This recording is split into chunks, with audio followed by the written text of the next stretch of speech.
Chapter 166. Qin Feiyang now felt that Chang Shue's origin was even more mysterious than Uncle Yuan's. After taking a healing pill, Wolf King urged, "Little Qin Zi, think of a way to open the jade box." "Didn't I ask you to think of a way?" Qin Feiyang frowned. "Brother Wolf has tried everything, but I can't open it. I really want to pee to quench its thirst." Wolf King was indignant. Qin Feiyang rolled his eyes and looked down at the jade box. Since Chang Shui could even break the ribs of skeletons, this jade box should be able to be opened, right? "Let's do it." He walked to the jade box, grabbed Chang Shui, and gently scratched the jade box. At that moment, a hole appeared. So awesome. Wolf King's eyes glowed green and he drooled. It turned out that this dagger was the real treasure. Qin Feiyang was also very excited and quickly broke the jade box in half. After opening the jade box, the man and the wolf were stunned. There was only a piece of iron inside. The iron was rectangular and dark. It was about the size of the cover of a book and had a strong ancient aura. "Hey!" Qin Feiyang looked at it curiously for a while and suddenly said with surprise, "White-eyed wolf, did you find that the material of this iron seems to be similar to the material of the six-word divine formula?" Wolf King nodded and said, "It does seem to be similar. Let's compare it." Qin Feiyang put Chang Shui on the ground and was about to take out the iron. However, he found that the iron was heavier than he imagined and he couldn't pick it up at all. "What's going on?" He was stunned. After pondering for a while, he finally understood, and the corners of his mouth pursed into a trace of a bitter smile. It turned out that the real heavy thing was not the jade box, but the iron. "White-eyed wolf, move aside." Qin Feiyang got up, pulled up his sleeves, and clasped the edge of the jade box with both hands. He exerted all his strength, causing the veins and blood vessels all over his body to bulge. Large beads of sweat also appeared on his forehead. After using all of his strength, he finally poured the iron block out of the jade box. With a loud bang, it smashed into the ground. The iron block was very thin, only about 4 or 5 centimeters. There were no patterns or words on it. However, the more Qin Feiyang looked at it, the more confused he became. "No, it's not a piece of metal. It's a book." His eyes trembled, and he spent a tremendous amount of effort to flip the iron block over. As expected, 2 ancient and majestic characters entered his line of sight. The pill scripture. In other words, the side just now was the reverse side. This was the true face. When he saw the 2 words, pill scripture, Qin Feiyang's head buzzed as if it was about to explode. Although he didn't know what the pill scripture was for the time being, every stroke exuded a majestic aura that impacted his soul. It was hard to imagine how great the person who wrote these 2 words was. Wolf King was also attracted by the pill scripture. His eyes were burning. Suddenly, his eyes lit up, and he said, "Look, there are 2 small words next to the 2 words, pill scripture." Qin Feiyang looked. There were 2 small words. Wutian. These 2 words were written with iron hooks and silver strokes, and they also carried a magnificent aura. Wutian. This should be a name. But why have I never heard of this name? Is it not someone from the great Qin Empire? Qin Feiyang squatted on the ground and looked at the 4 words on the cover. To be able to write such words, his cultivation must have reached the realm of heaven and earth. He couldn't help but feel excited. Perhaps this was really a supreme treasure. Wolf King urged, "Open it and take a look." Qin Feiyang swallowed his saliva and tried his best to open the cover. The first page appeared. The pages of the book were the same as the pages of the 6-word divine formula. They were made of an unknown divine iron and were as thin as a cicada's wings. On top of it, there were lines of small words that were densely packed together. Qin Feiyang simply sat on the ground and read carefully one by one. Gradually, his eyes emitted a fanatical light. This pill scripture recorded all pill formulas and refining methods. Just the first page recorded more than 30 pill formulas. The most basic healing pill, bone replenishing pill, body tempering pill, qi gathering pill, face retaining pill, illusion pill, bliss pill, myriad spirit pill, and so on. There were even beast spirit pills, calamity spirit pills, marrow cleansing pills, scarlet-colored glass pills. All the pills that Qin Feiyang had heard of were written on it. There were also some pills that he had never even heard of. On the first page, there was a pill called Potential Pill that he had never heard of. White-eyed wolf, this time we've really found a treasure. No, this can no longer be described as a treasure. This is a treasure trove. We're going to be rich. Qin Feiyang was so excited that his hands were trembling, and he couldn't even speak properly. What did he lack the most right now? Without a doubt, it was pill formulas. And this pill scripture contained a myriad of things, enough for him to enjoy for a lifetime. From now on, he would no longer have to worry about pill formulas. Wolf King said anxiously, "Then take a look, is there any pill that can make Brother Wolf speak?" Telepathy was not very convenient after all. For example, after Wolf King and Qin Feiyang separated, it could not use the image crystal to talk to Qin Feiyang. It could only gesture. Who knew what it was gesturing? It was all guesswork. Wait a minute, let me take a look. Qin Feiyang searched carefully for a moment, and suddenly saw the 3 words Calamity Pill. His eyes immediately surged with bone-piercing killing intent. Calamity Pill. He would never forget it. Back then, it was because he was forced to take the Calamity Pill that he lost all his cultivation and became a cripple. What's wrong? Is there something wrong?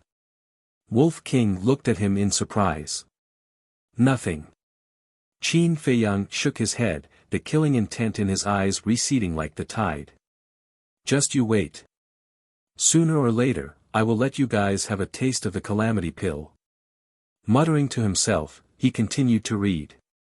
Finally, he shook his head and said, "There's nothing on the first page. Let me look at the second page." However, when he turned to the second page, he realized that he couldn't turn it. Could it be that my cultivation is not enough again? Qin Feiyang was stunned, and looked at the bottom of the page. Sure enough, there were a few small words written on it. Only when you step into the War Chief realm can you turn to the second page. Wolf King immediately lost interest, his gaze shifted to Chang Shui, and began to have ideas about Chang Shui. When Qin Feiyang noticed Wolf King's gaze, he frowned and asked, "What are you looking at?" Nothing. Wolf King hurriedly shook his head, as if he had a guilty conscience. After getting along with him for so long, Qin Feiyang had long known this ruffian wolf like the back of his hand. He could see through its thoughts with a single glance. His expression became serious, and he said in a deep voice, "White-eyed wolf, let me tell you, you can snatch anything, except for Chang Shui." Why? Wolf King looked at him suspiciously. Chang Shui was given to me by my mother.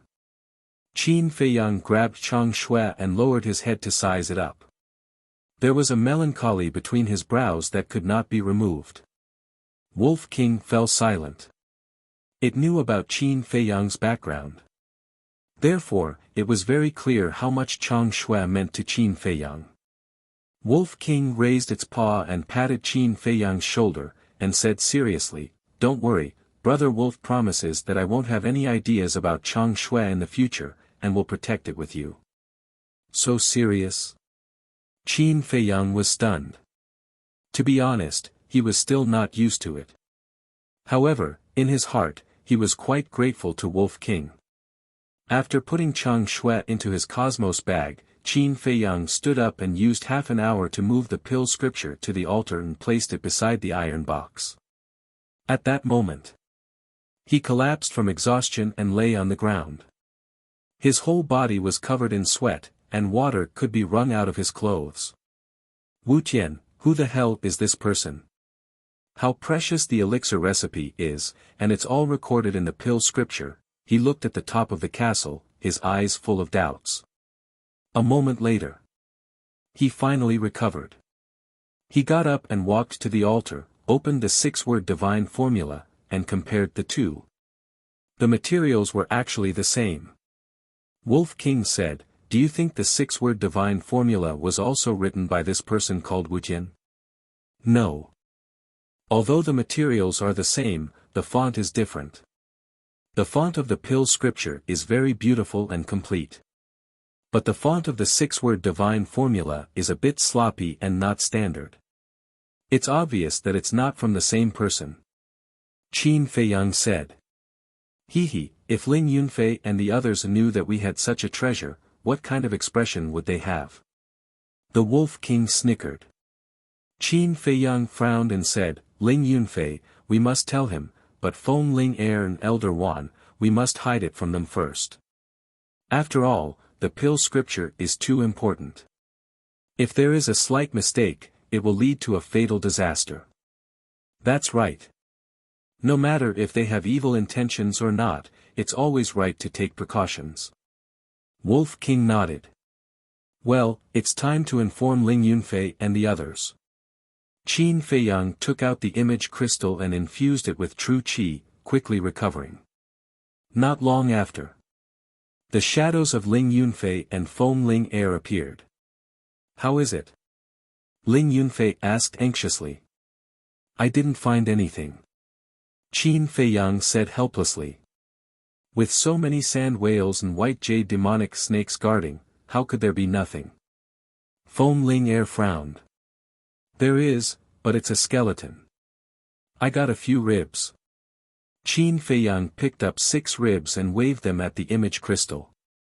Feng Ling Heir's face darkened, and said speechlessly, You won't even let go of the bones of the dead, aren't you afraid of being punished by the heavens?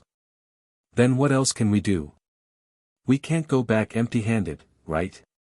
Also, don't underestimate these bones of the dead. These are all divine weapons. After I get out, I'll let you guys slowly appreciate them. Qin Feiyang laughed. TSK. Feng Ling Heir looked disdainful and asked, Do you have a way to get out? There are white jade demonic snakes everywhere in the water, how can I get out? Help me think of a way. Qin Feiyang was very distressed. If they were trapped here, sooner or later, they would run out of ammunition and food. He and Wolf King would only have a dead end. However, seeing Qin Feiyang's distressed look, Feng Ling Heir was very happy. She laughed gloatingly, Anyway, you and that wolf cub are not good things.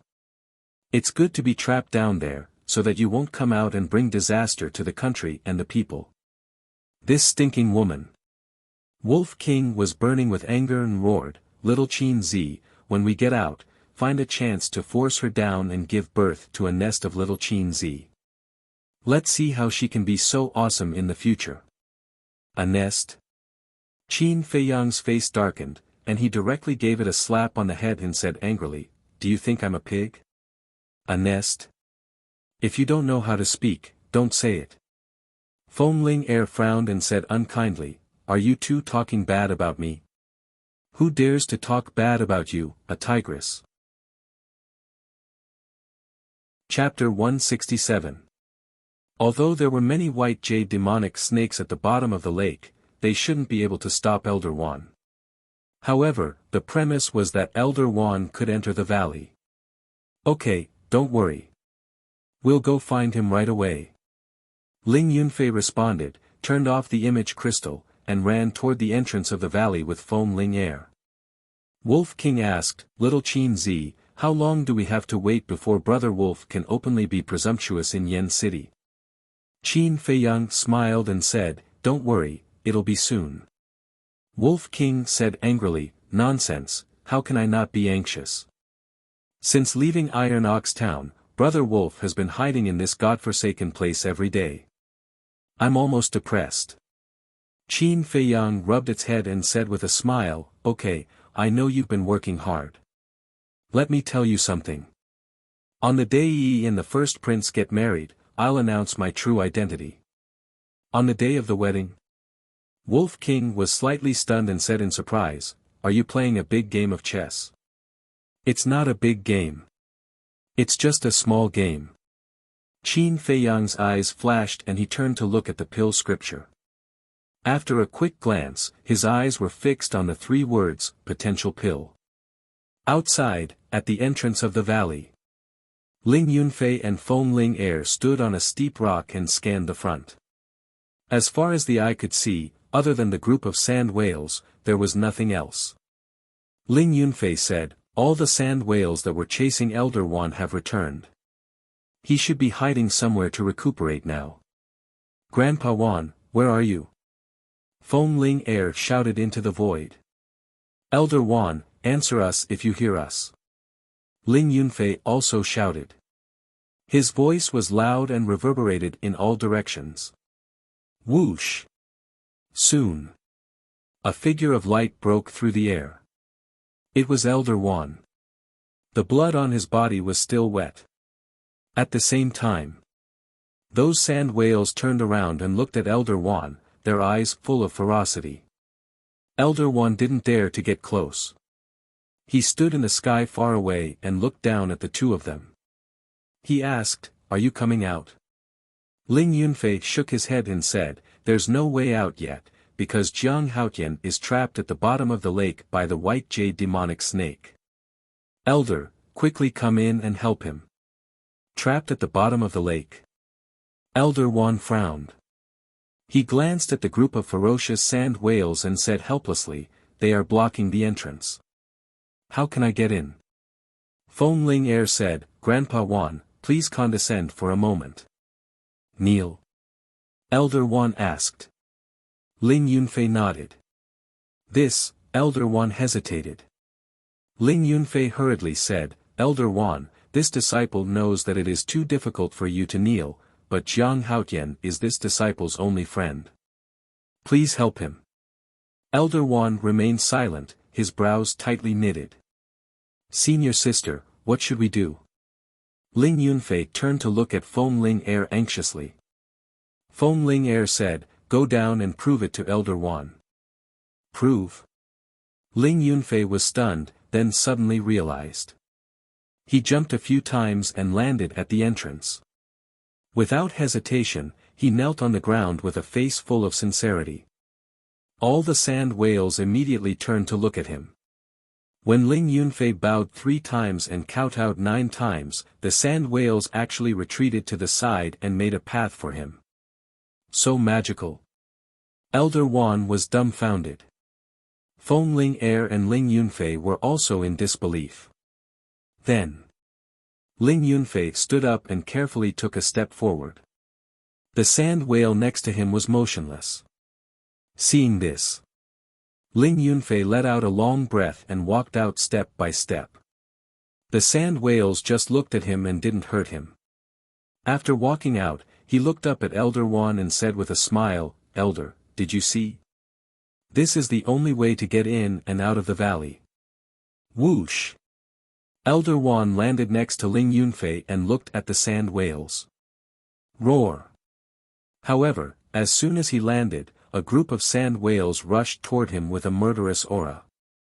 Ling Yunfei's expression changed and he urged, "Elder, hurry up." "Damn it!"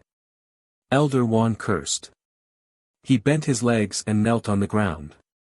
However, those sand whales didn't stop because of his kneeling. How could this be? Ling Yunfei was very surprised and doubtful. "Bastards, do you think I'm really afraid of you?" Elder Wan suddenly stood up and a terrifying aura roared from his body. It wasn't easy for him to put down his self-esteem and kneel down to worship, but this was still the case. He couldn't take it anymore. Ling Yunfei said hurriedly, "Elder, please don't do anything. Leave quickly." He could roughly guess. It must be because Elder Wan had killed a few sand whales earlier. Therefore, these sand whales wouldn't let him in no matter what. If they continued to fight, he was afraid that even he, Feng Ling Heir, and Qin Feiyang would be in danger. Elder Wan frowned. Looking at Ling Yunfei's anxious face, he really couldn't bear to refuse. He nodded and said, "Okay, be careful. I'll wait for you in the distance." After saying that, he rose into the air, turned into a stream of light, and quickly disappeared. Those sand whales also stopped. Ling Yunfei turned around and cupped his hands. "Seniors, can you let me in again?" The leading sand whale shook its head. Ling Yunfei's expression suddenly changed. He hurriedly said, "Why?" The sand whale didn't answer him. "What should we do now?" Ling Yunfei panicked. "Right. Quickly inform Qin Feiyang." He took out the image crystal and quickly became excited. When Qin Feiyang learned of the situation, his heart suddenly sank to the bottom. If he couldn't get out, what was the use of getting the alchemy scripture?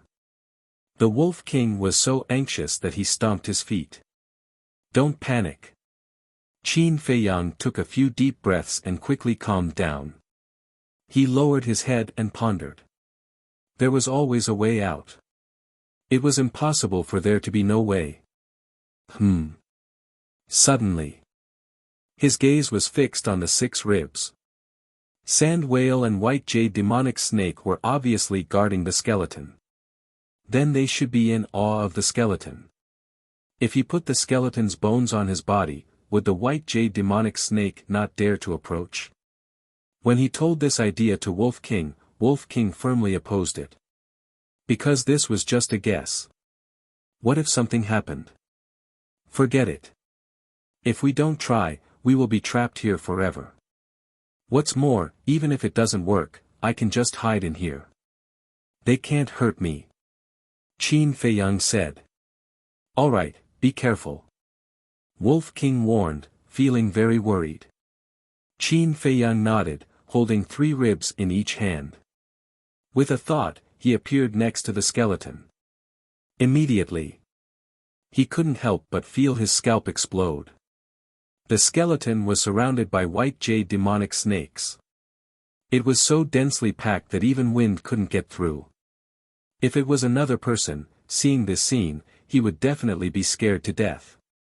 Qin Feiyang was also ready to return to the castle immediately. But he found that those white jade demonic snakes, although fierce, did not approach and surrounded 2 meters away. They did not attack him. In those narrow little eyes, when they saw the ribs in Qin Feiyang's hand, there seemed to be a trace of fear. Is it really as I guessed? Qin Feiyang was stunned. He lowered his head to look at the ribs and slowly lifted them up. Those white jade demonic snakes also retreated, the fear in their eyes was even stronger. Seeing this, Qin Feiyang was ecstatic. Without wasting any time, he swam towards the lake. The white jade demonic snakes in front of him also retreated. Soon, he found another abnormality. In the eyes of the white jade demonic snakes, in addition to awe, there was also a trace of anxiety. Are they afraid that I will take these bones out? Qin Feiyang was puzzled. But now, he was not in the mood to care. As long as he could leave the lake, nothing else mattered. Dozens of breaths passed. Qin Feiyang finally came out of the water and saw the sun again, making him feel as if a lifetime had passed. Whoosh! Dong!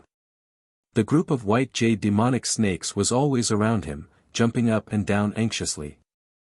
Qin Feiyang ignored them and quickly swam towards the shore. When he climbed ashore, the white jade demonic snakes also followed. Never ending. Qin Feiyang frowned and said, if you don't hurt me, why would I do this? Don't pester me anymore. However, those white jade demonic snakes did not listen at all. Who is this person? Is he worthy of these fierce beasts' protection? Qin Feiyang looked back at the lake, full of doubts, and ran towards the entrance. Feng Ling Heir was still standing in front of the entrance, racking her brains to think of a way. Hey, why are you still here? Suddenly, a puzzled voice came into her ears. Qin Feiyang. She was refreshed and hurriedly looked up. Her face suddenly turned pale, and she shouted, "Stop." Qin Feiyang stopped and looked at her in confusion. The distance between the two was only a dozen meters.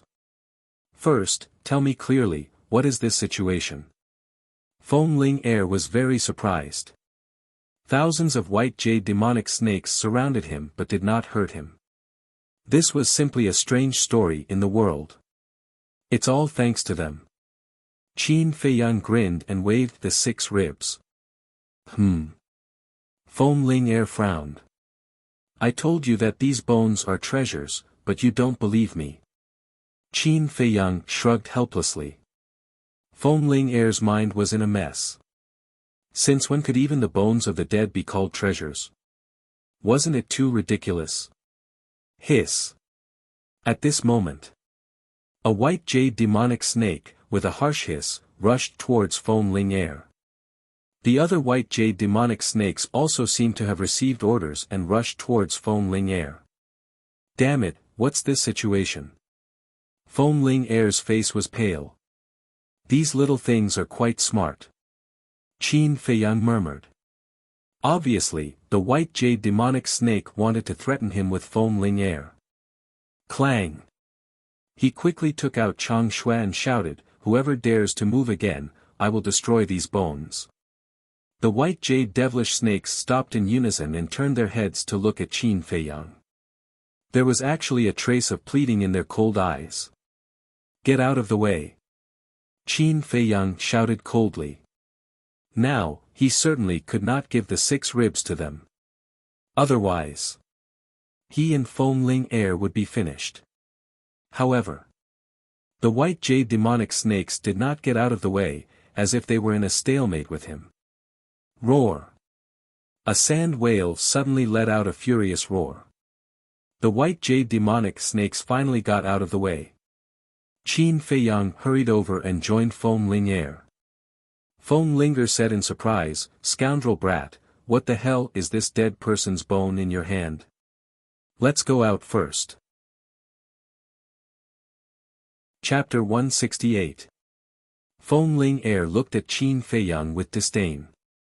Wasn't it just a few broken bones? Was there a need to act like, with the bone in hand, I have the world?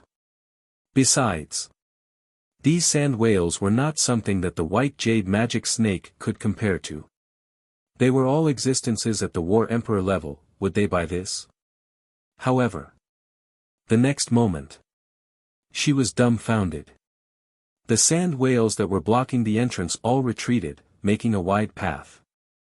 Qin Feiyang frowned, "What are you standing there for? Hurry up and leave." Oh. Feng Ling Air nodded her head, took a step forward, and ran towards Ling Yunfei. Qin Feiyang followed closely behind. The white jade magic snake and the sand whale also followed behind them. The scene was extremely vast. After the 3 of them met up, Ling Yunfei anxiously looked at Qin Feiyang and asked, "Are you alright? I won't die, let's go." Qin Feiyang smiled and urged. Feng Ling Air turned her head to look at the group of fierce beasts behind her, and said worriedly, "I'm afraid that no matter where we go, they will follow us." Qin Feiyang frowned, and said, "Call Elder Wan over." Feng Ling Air shouted, "Grandpa Wan, come over quickly." Not long later, Elder Wan broke through the air and arrived. When he saw the scene, his old eyes were filled with bewilderment. Schwa! He vigilantly landed beside the 3 of them, looked at Qin Feiyang, and asked, "Stinking brat, tell me honestly, what did you do to anger the heavens?" "Let's go first," Qin Feiyang said in a low voice. Elder Wan nodded, waved his old hand, and swept up the 3 of them into the sky. Roar! Dozens of sand whales roared towards the sky, bringing with them a world-shaking might as they rushed into the sky, chasing after the 4 of them. The group of white jade magic snake also chased after them in the desert like a madman. Elder Wan said in shock and anger, "Bastard, what exactly did you do?" Qin Feiyang said, "It's because of these bones." Elder Wan frowned. He grabbed a rib and examined it carefully. Several breaths later, his eyes shone brightly and his old face was filled with shock. This old man has never seen such hard human bones before. If it can be forged into a weapon, it will definitely be invincible and invincible. Elder Wan said excitedly. Feng Ling Er and Ling Yunfei looked at each other in disbelief. Elder Wan turned to look at Qin Feiyang and asked with a beaming smile, "Haotian, do you think you can?" without waiting for him to finish speaking. Qin Feiyang snatched it over and put it into his Qinkuan bag. He smiled and said, "Elder, don't be in such a hurry. We can discuss it slowly after we return." All right. Elder Wan nodded, but there was a glint in his eyes. Behind him, bestial roars shook the heavens. His ferocious might covered the sky and covered the earth. Their faces turned pale. Feng Ling Er said anxiously, "Grandpa Wan, they're still chasing after us. What should we do?" "Unless we return the bones to them," but, Elder Wan frowned. It was obvious that he was reluctant. Ling Yunfei looked at Qin Feiyang. Qin Feiyang shook his head without leaving a trace. He understood what Ling Yunfei meant and took everyone to hide in the castle. But now, Wolf King was inside. Once Elder Wan went in, he would definitely associate it with his true identity.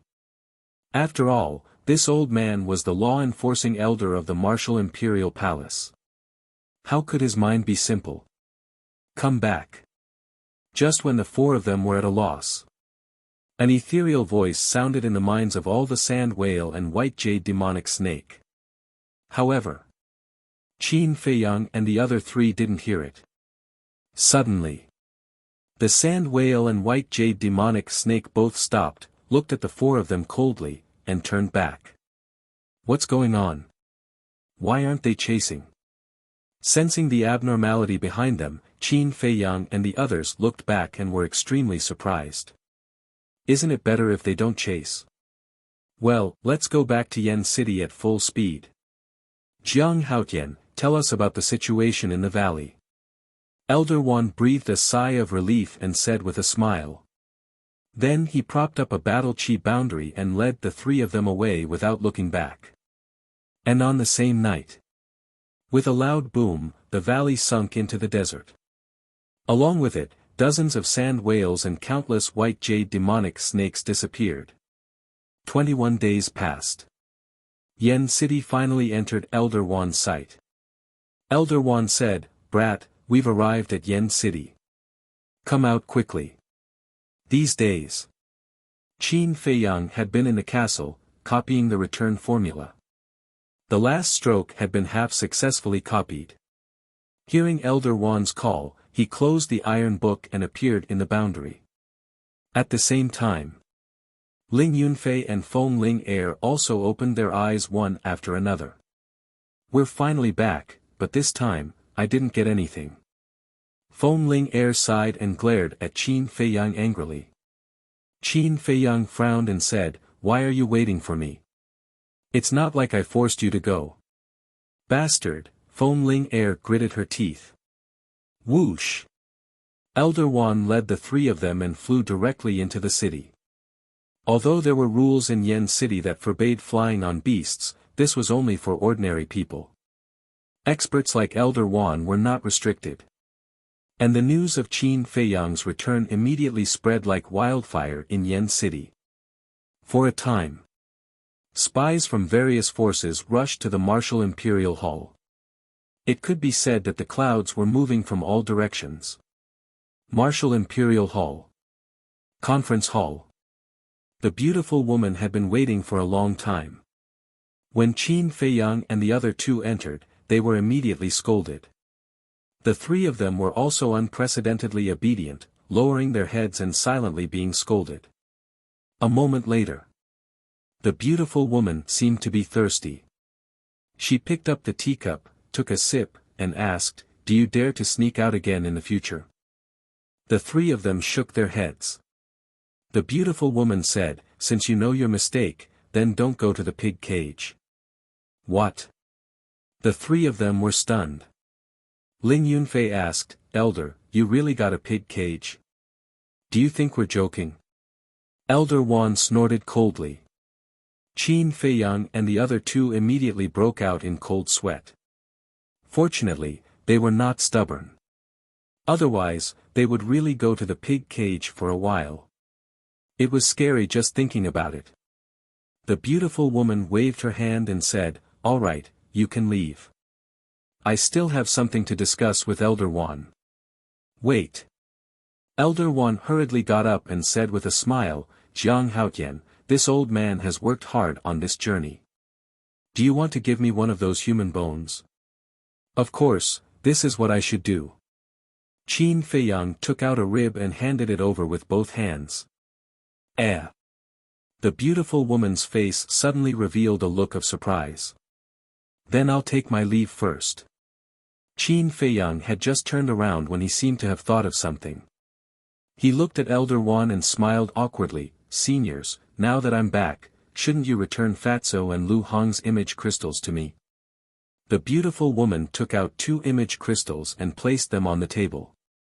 She said coldly, if you dare to run around again, I'll confiscate them all. I won't. Qin Feiyang waved his hand and went forward to put away the image crystals. Then, like a thief, he quickly slipped away. After the three of them left the main hall, the beautiful woman could not help but shake her head and laugh. Then she looked at the rib in Elder Wan's hand and frowned. Where did you get this? Jiang Haotian brought it out from that place. Elder Wan said as he sized up the human skeleton. His old eyes shone brightly. This human bone is glowing with a layer of treasure light.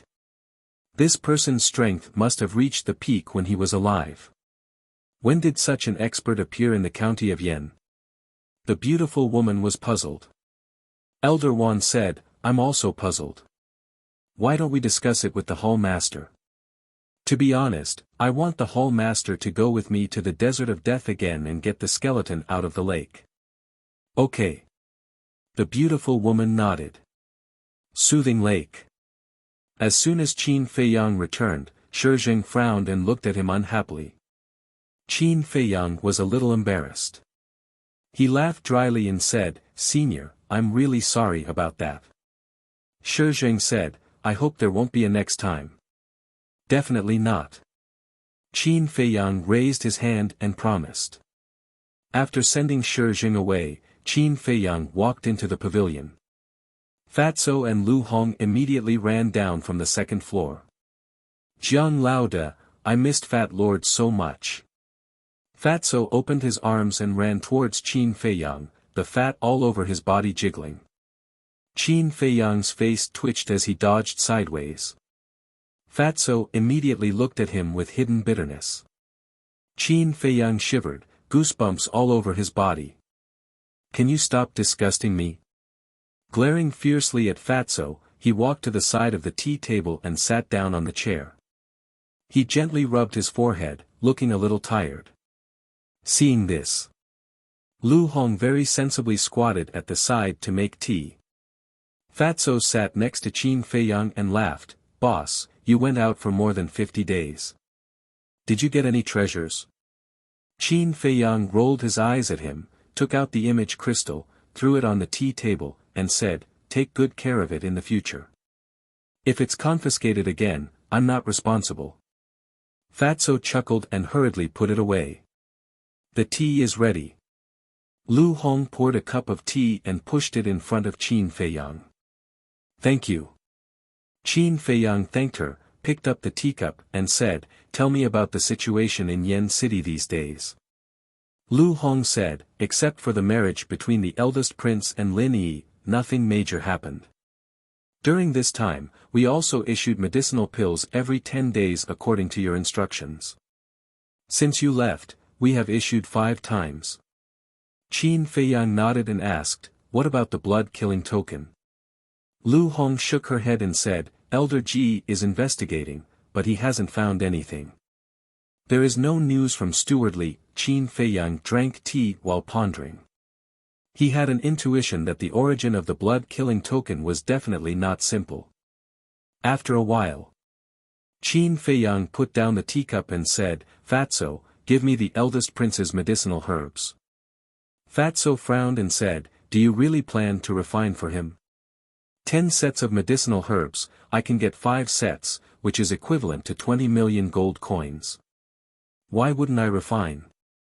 It's just that it's not so easy to take away these superb scarlet fire-colored glass pills.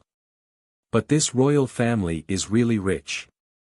They actually used 5 superb scarlet fire-colored glass pills as a betrothal gift." Qin Feiyang lifted the corner of his mouth and sneered. Fatso was shocked. He took out a Qianquan bag, handed it to Qin Feiyang, and asked, "What are you planning?" Qin Feiyang took the Qianquan bag, looked at it a little, and said faintly, "If there is no accident, the eldest prince will definitely come to me in these 2 days. At that time, you can say that I am cultivating and have no time to receive him." "Okay." The two nodded. Qin Feiyang said, "Lu Hong, help me prepare a brush and ink." Chapter 169. After Lu Hong went upstairs, Qin Feiyang asked, "Fatso, how's her performance these days?" Fatso chuckled and said, "There's no problem at all. She's probably been completely conquered by your obscene power, boss." Qin Feiyang raised his eyebrows and said angrily, "Can you be more serious?" "Fat Lord is already very serious, okay?" Fatso said, feeling wronged. "Fine." Qin Feiyang stretched out his hand and said, "Just pretend I didn't say anything." Duh. With a series of footsteps, Lu Hong came down from upstairs with a pen, ink, and paper. She came to the tea table and neatly placed them in front of Qin Feiyang. Then she sat aside and helped to grind the ink. She looked like a well-behaved little maid. Qin Feiyang observed Lu Hong for a moment and said with a faint smile, "Actually, you don't have to lower yourself. We can get along like friends, but the premise is that you don't do anything bad to me." Lu Hong was taken aback and asked, "Is it really okay?" "Of course." Qin Feiyang said with a smile. Lu Hong also smiled, her face glowing. Not to mention, it was quite charming. In fact, Lu Hong's beauty was not bad. It was just that in the past, she often wore heavy makeup, which covered her essence. Because at that time, she had no strength or background. If she wanted to survive and go further, she had to give up her dignity in this way to please others. And since she followed Qin Feiyang, she no longer had to please others. She also slowly realized that she could live so easily. So gradually, she didn't care much about her appearance, which made her more charming. Qin Feiyang shook his head and smiled. He took 2 pieces of blank paper and wrote with a pen. After a while, he made 2 lists. Then, he took out his Qianquan bag and threw it to Fatso, saying, "Take a look. See if there are any of the herbs on this list in my Qianquan bag." "All right." Fatso immediately picked up the 2 pieces of paper and checked them carefully. Suddenly, he turned to look at Qin Feiyang and said, "Boss Qin, Fat Lord can roughly guess what this list is. It should be illusory form pills, but why can't Fat Lord understand this list?" "This is a potential pill," Qin Feiyang said. As he spoke, 2 beams of light burst out from his eyes. "Potential pill?" Fatso was stunned and asked in confusion, "How come I've never heard of Fat Lord before?" Qin Feiyang said, "Not just you, even I haven't heard of it before. Hurry up and look for it." "Oh." Fatso responded and busied himself with a belly full of doubts. Qin Feiyang pondered for a moment, then turned to look at Lu Hong and said, "I want to talk to you about something." "What is it?" Seeing Qin Feiyang's serious expression, Lu Hong could not help but become nervous. Qin Feiyang said, "Actually, my real name is not Jiang Haotian, but Qin Feiyang. What? Lu Hong suddenly stood up and looked at him in shock. The person wanted by the royal family had actually been by her side all this time. What's there to be surprised about? Fatso pursed his lips and said. You know about it too. Lu Hong's face was filled with astonishment. Fatso said helplessly, not only Fat Lord knows about it, even Ling Yunfei and Foam Ling Air know about it. Only you, this fool, have never seen through it. What do you mean? Lu Hong frowned. Have you forgotten about the wolf in the castle? Fatso rolled his eyes. Lu Hong recalled carefully and finally understood. Her heart was filled with bitterness. Everyone who went to the castle had guessed Qin Feiyang's true identity, but she was completely unaware. She was too stupid. Qin Feiyang said with a smile, now you have two choices, leave or stay. Leave. Lu Hong frowned and said, aren't you afraid that I'll tell on you? That's because I misjudged you.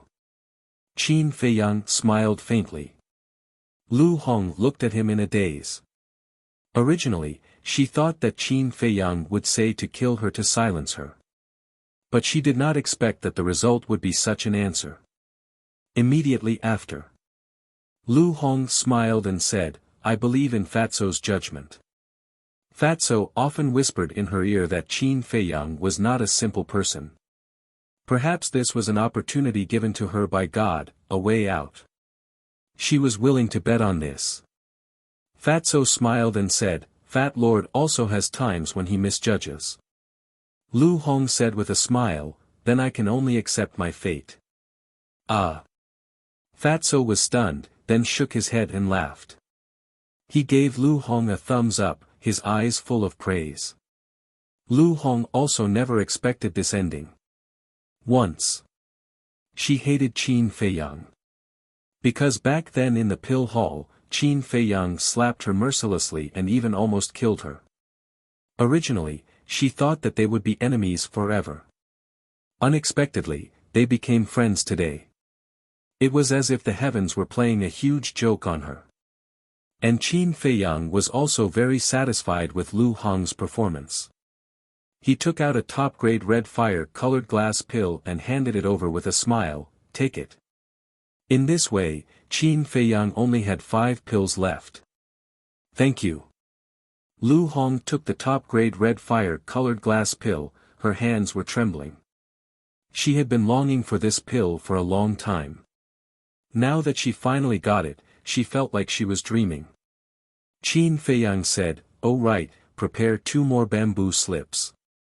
Lu Hong was stunned and asked doubtfully, prepare the bamboo slips for what? Fatso rolled his eyes and said, nonsense, of course it's to give you a perfect martial skill. Lu Hong's delicate body trembled, her eyes were filled with tears, and her vision became blurred. A perfect martial skill, she didn't even dare to think about it before. Because that was an extravagant hope.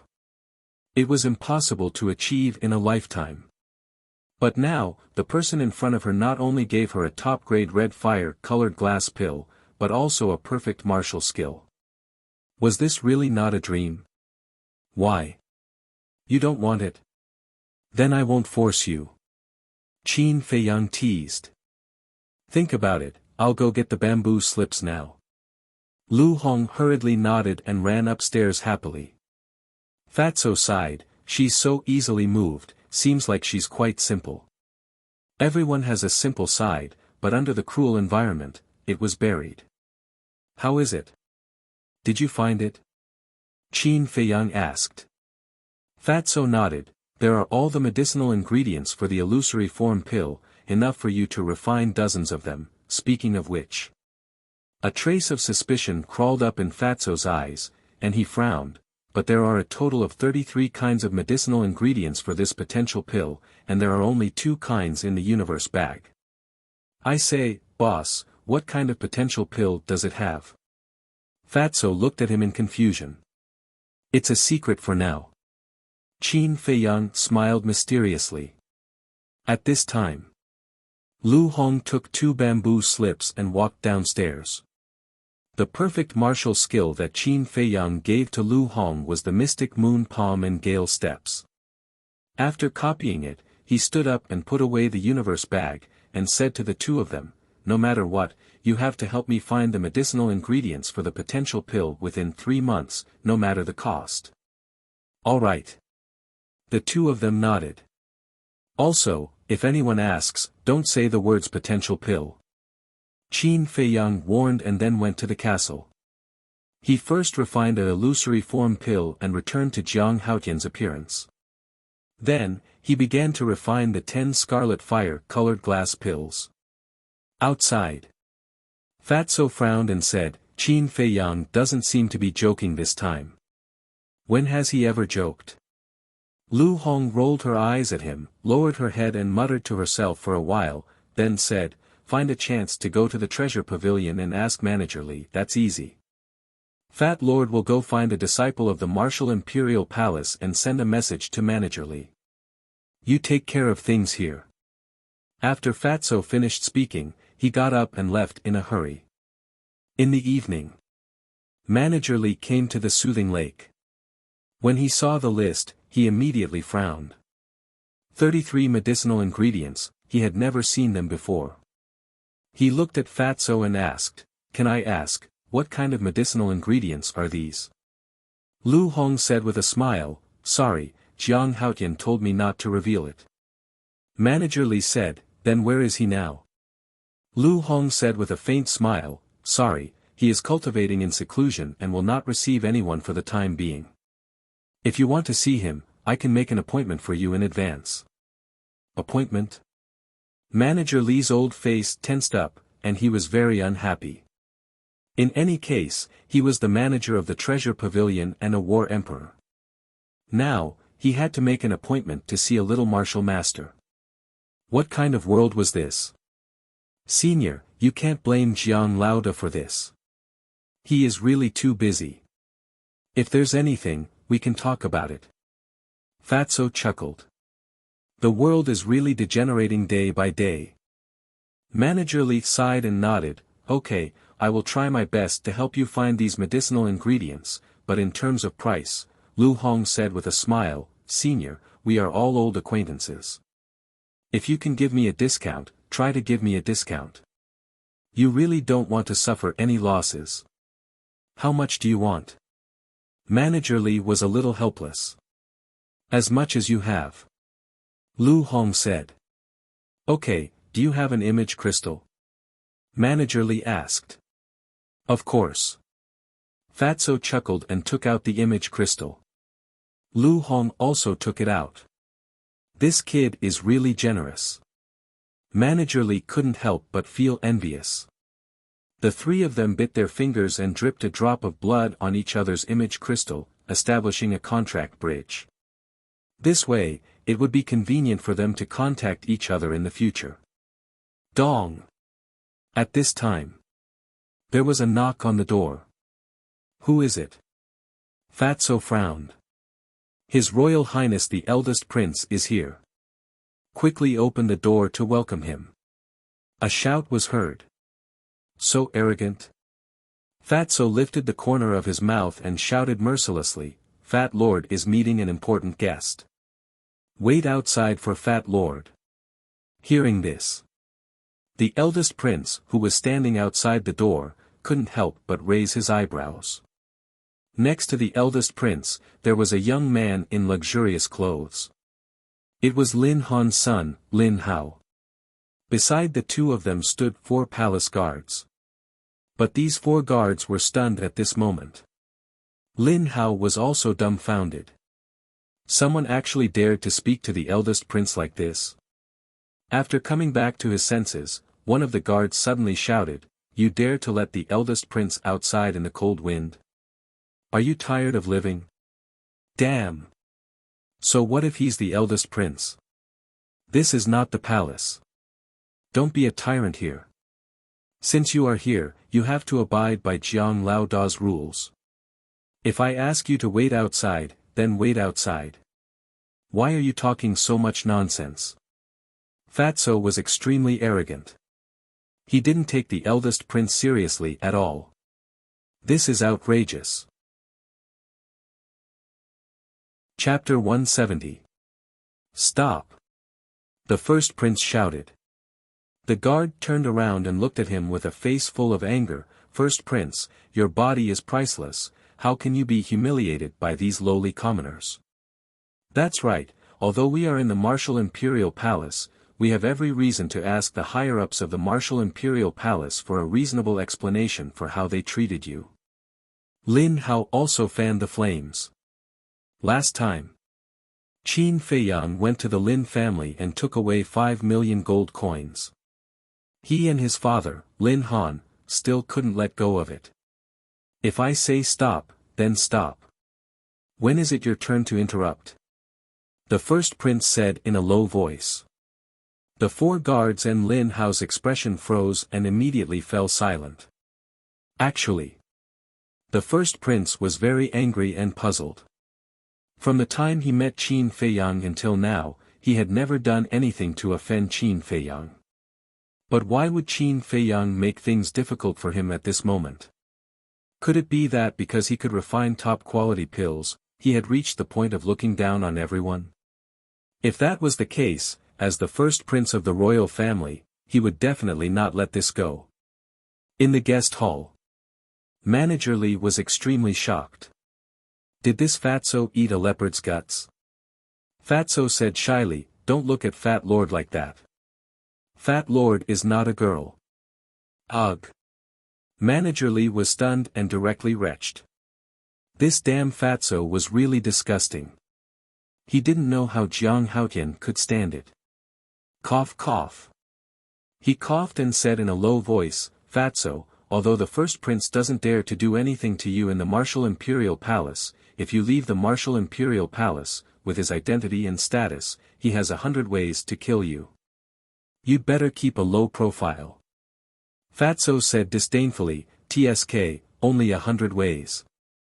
If he dares to provoke Fat Lord has 10,000 ways to teach him how to behave. Manager Li's face twitched, and he had the urge to beat Fatso up.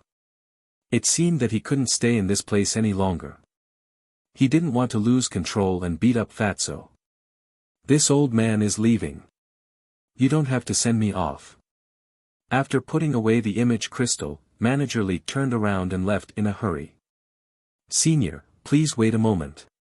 At this moment, Lu Hong opened her mouth and earnestly requested, I hope that you can help us gather these herbs within 3 months.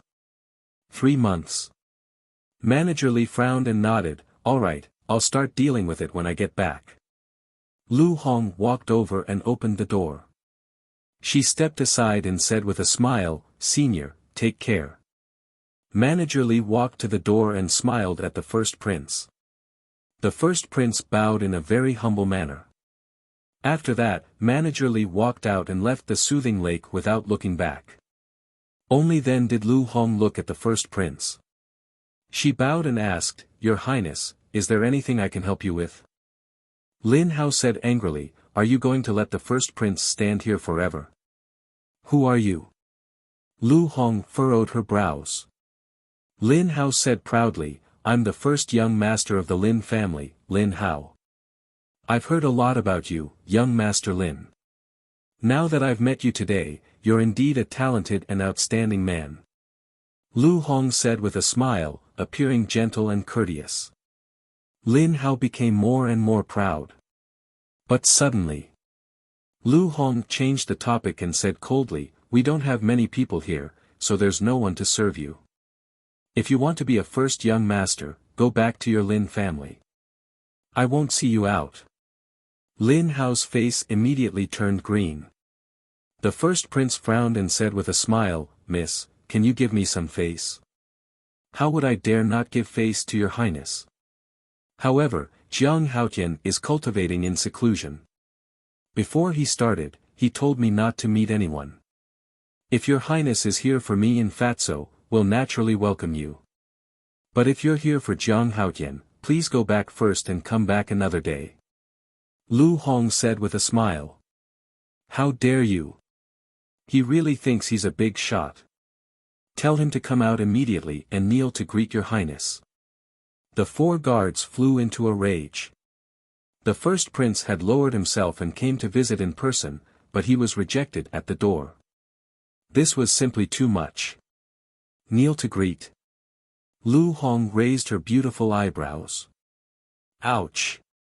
Fatso shouted and walked to Lu Hong's side with his head held high.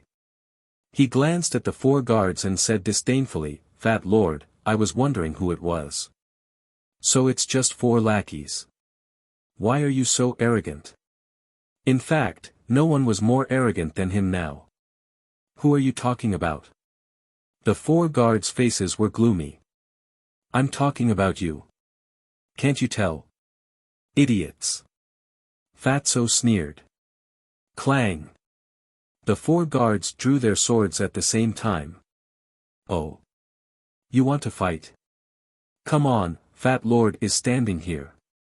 If Fat Lord hides, he'll be your grandson." Fatso crossed his arms in front of his chest and raised his nose to the sky, showing extreme arrogance. "I can't take it anymore. I'm going to kill you." The 4 guards were furious. They raised their swords and slashed at Fatso's head. But at this moment, the first prince took a step forward and gave each of them a loud slap. The 4 guards were stunned on the spot. They were all fighting for the first prince. They thought that the first prince would reward them well. But they didn't expect that they would be slapped in front of everyone. The first prince shouted, "What did I teach you? You have to be humble and polite. Don't you remember? Apologize to them now." They were also very angry. Didn't they see Shijing glaring at them from next door? They still dared to fight here. They really didn't know what they were doing. "I'm sorry, both of you. It's our fault. Please forgive us." The 4 guards didn't dare to hesitate and hurriedly bowed to Fatso and Lin Hao to apologize. Fatso smiled disdainfully and looked at the first prince. He said lightly, "Your Highness, even Stewardly didn't see Jiang Lao De just now, so we didn't discriminate against anyone.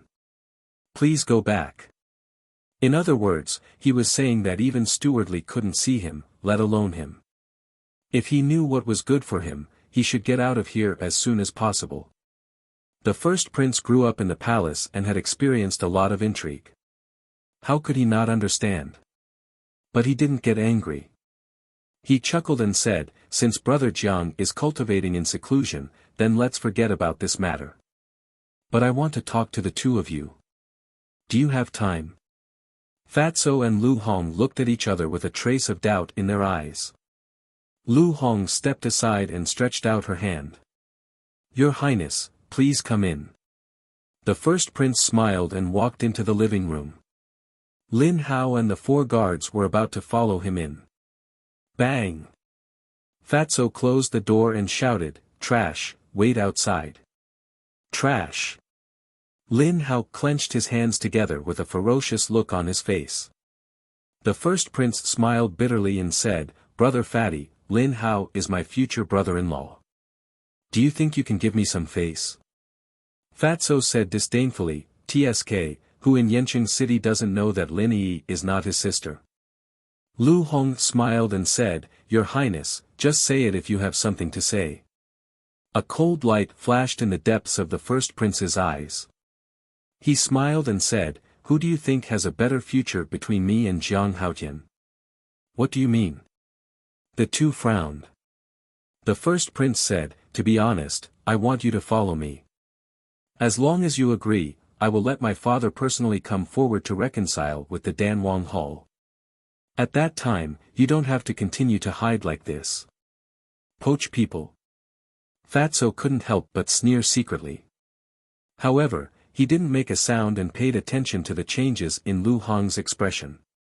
Lu Hong was also a little surprised.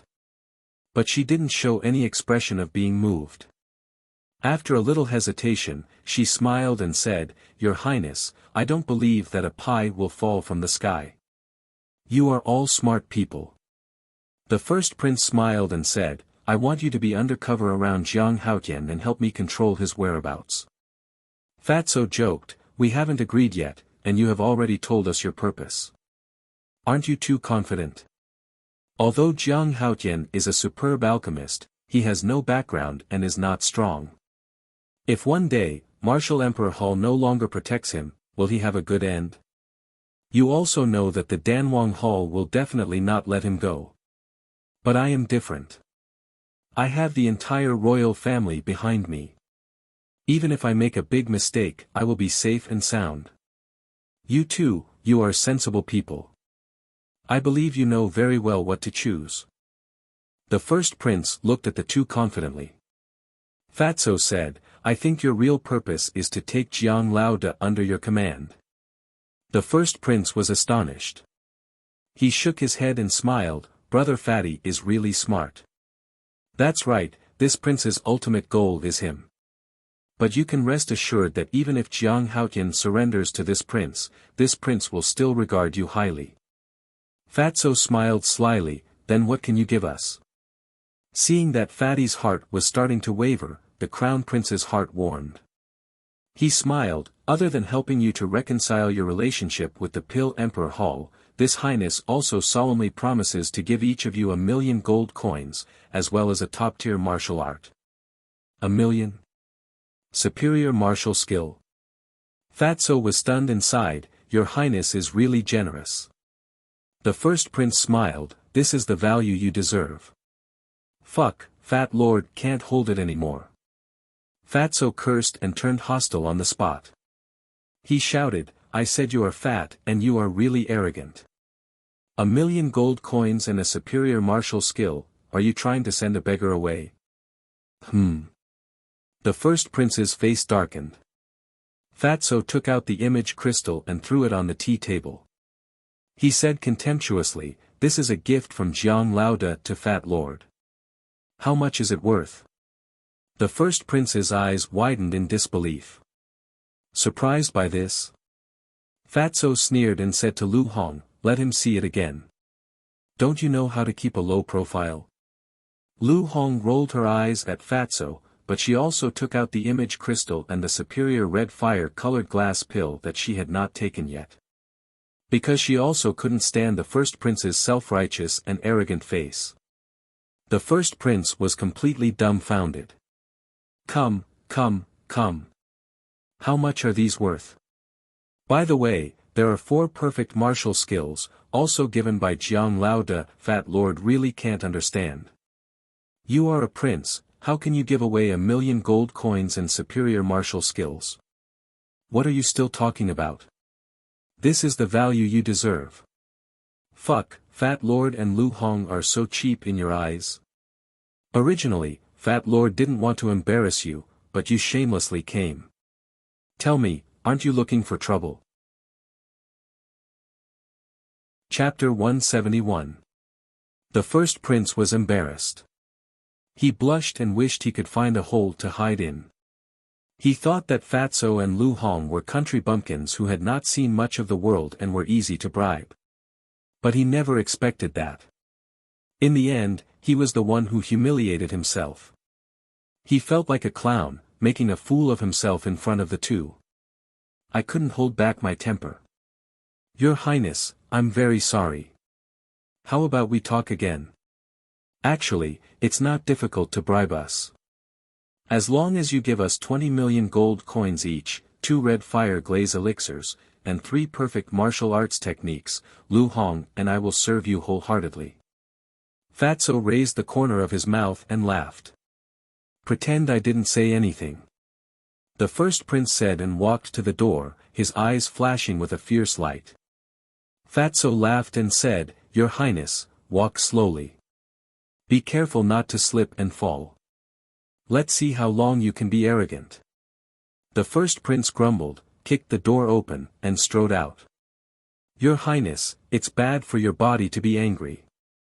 Why don't you stay for a cup of tea? Lu Hong leisurely walked to the door and said with a smile. Crack. The first prince almost fell down. He clenched his hands and said angrily without looking back, Tell Jiang Haotian to quickly refine the red fire glaze elixir. Lu Hong smiled and said, It may depend on his mood. Okay, I will think of a way to make him happy. Let's go. The first prince shouted coldly and went back home with Lin Hao and the others. Your Highness, take care. I won't see you off. Fatso waved his hand and said jokingly, by the way, young Master Lin, Jiang Laoda asked Fat Lord to tell you that he wants to thank you and your father for giving him 5 million gold coins. Bastard! Lin Hao gritted his teeth and his eyes were burning with anger. You actually want to bribe Fat Lord? Why don't you take a look at yourself in the mirror? Looking at their backs, Fatso sneered. Lu Hong said, this kind of insufferably arrogant person is indeed disgusting. But this time, we'll have a grudge with the eldest prince. Fatso said disdainfully, what are you afraid of? As long as Jiang Laoda is here, we can rest easy. You're right. Lu Hong nodded. If one day, the Martial Emperor Hall no longer protected them, they could just hide in the castle. Who would be able to do anything to them?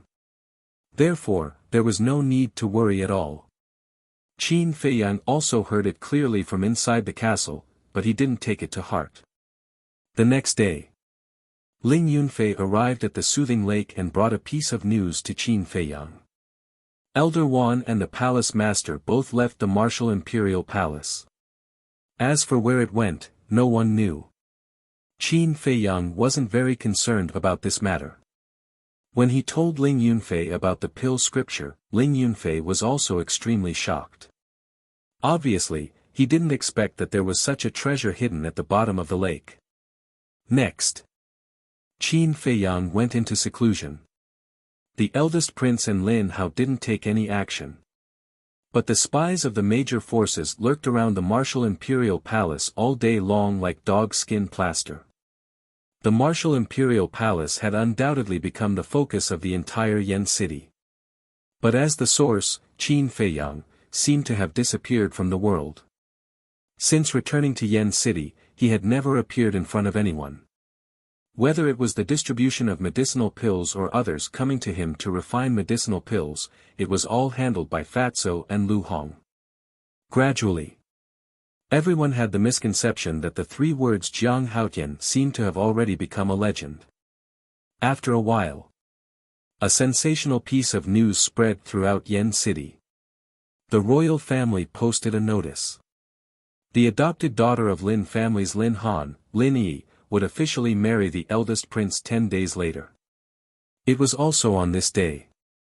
In the castle, Qin Feiyang's finger, which was pressed on the iron-bound book, trembled violently. Immediately after, a dazzling white light rushed out from the iron-bound book, illuminating the entire castle. At the same time, Qin Feiyang's cultivation also soared rapidly. Did it succeed? He was overjoyed. He hurriedly retracted his hand and took 2 steps back. His eyes were full of expectation.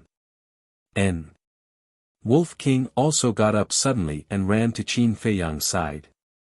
He stood up like a human, and his pupils contracted tightly. The white brilliance was from the word return on the iron-bound book. The word return was condensed by true energy.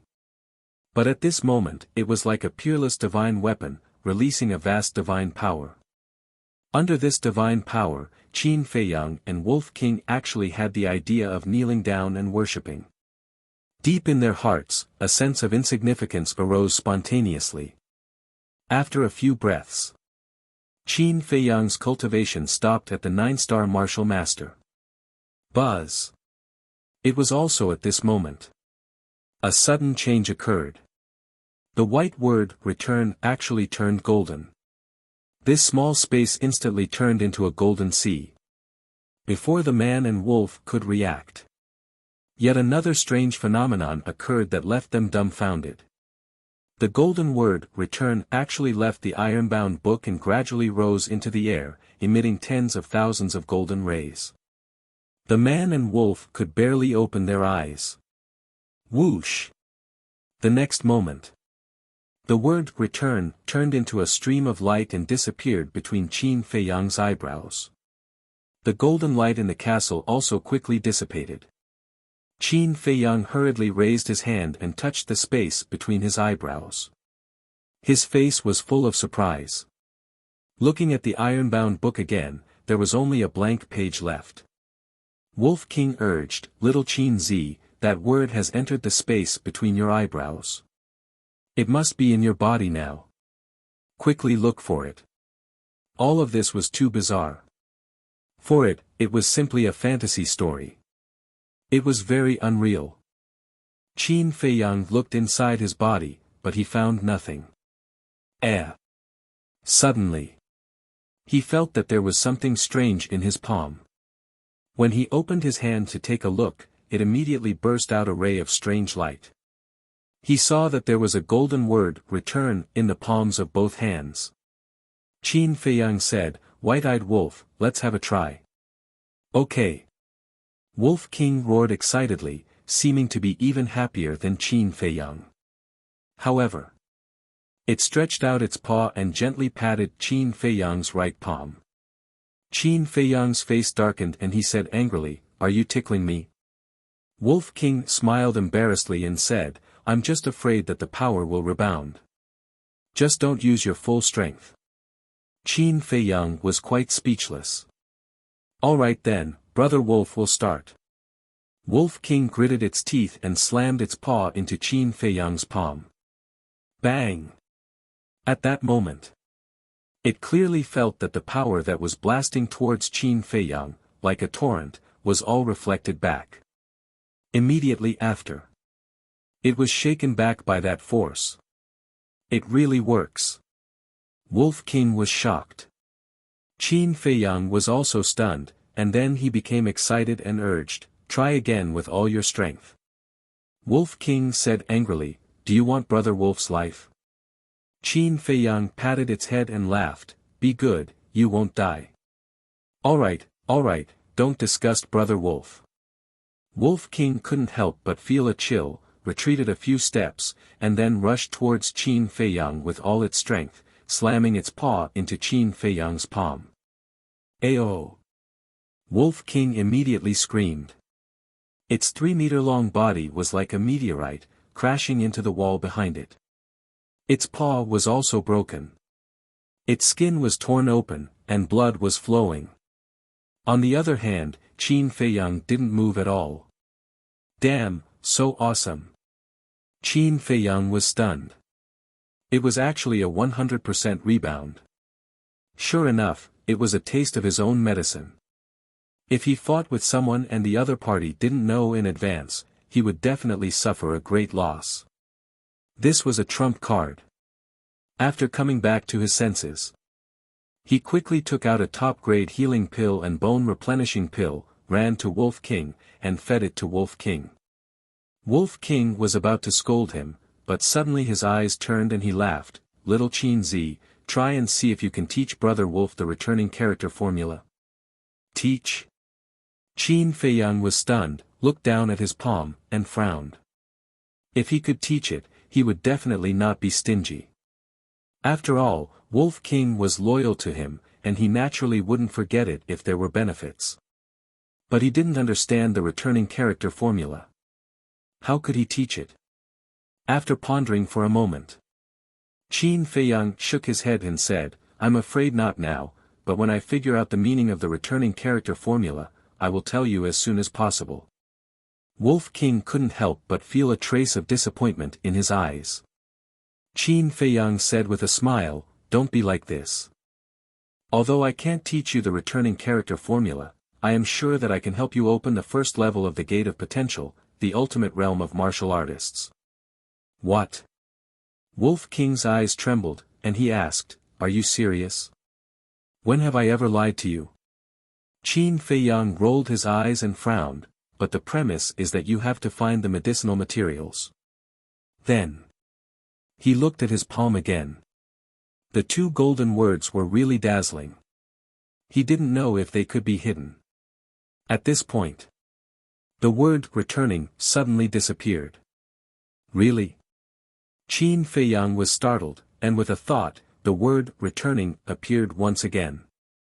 Wolf King was curious, and said, "Brother Wolf, why do you feel that the returning character formula is not some kind of divine art, but more like a divine weapon?"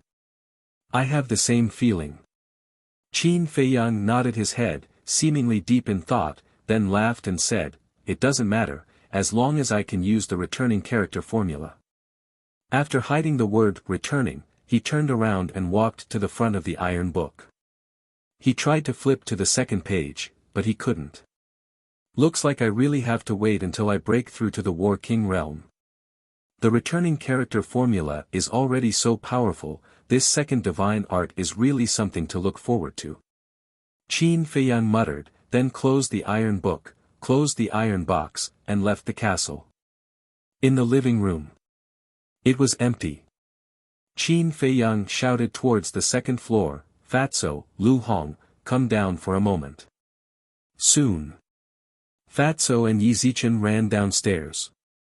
Qin Feiyang asked, "How are you finding the potential pill's medicinal ingredients?" "Ask Manager Li directly." Fatso took out the image crystal stone, and after activating it with the true qi, Manager Li's shadow quickly appeared. Manager Li said in surprise, "Yo, isn't this Brother Jiang? What kind of wind is blowing today? You actually took the initiative to look for me. Senior, can we still have fun together?" Qin Feiyang said helplessly. "Sure, tell me, why are you looking for me?" Manager Li laughed. "Have you found all the medicinal ingredients?" Qin Feiyang asked.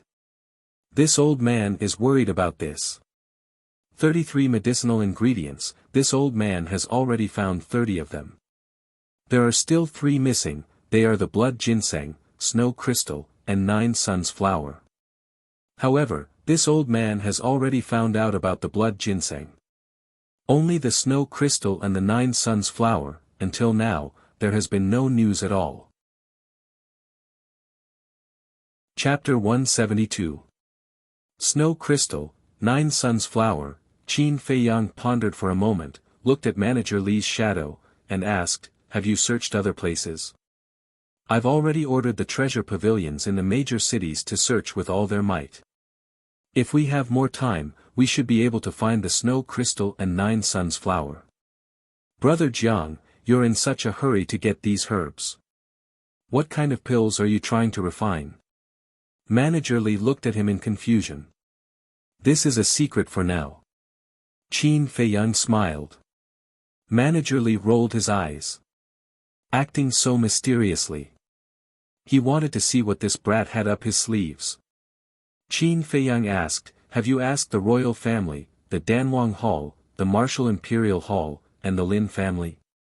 "This old man will have to go to those forces personally. But I've been too busy recently, so I haven't been there.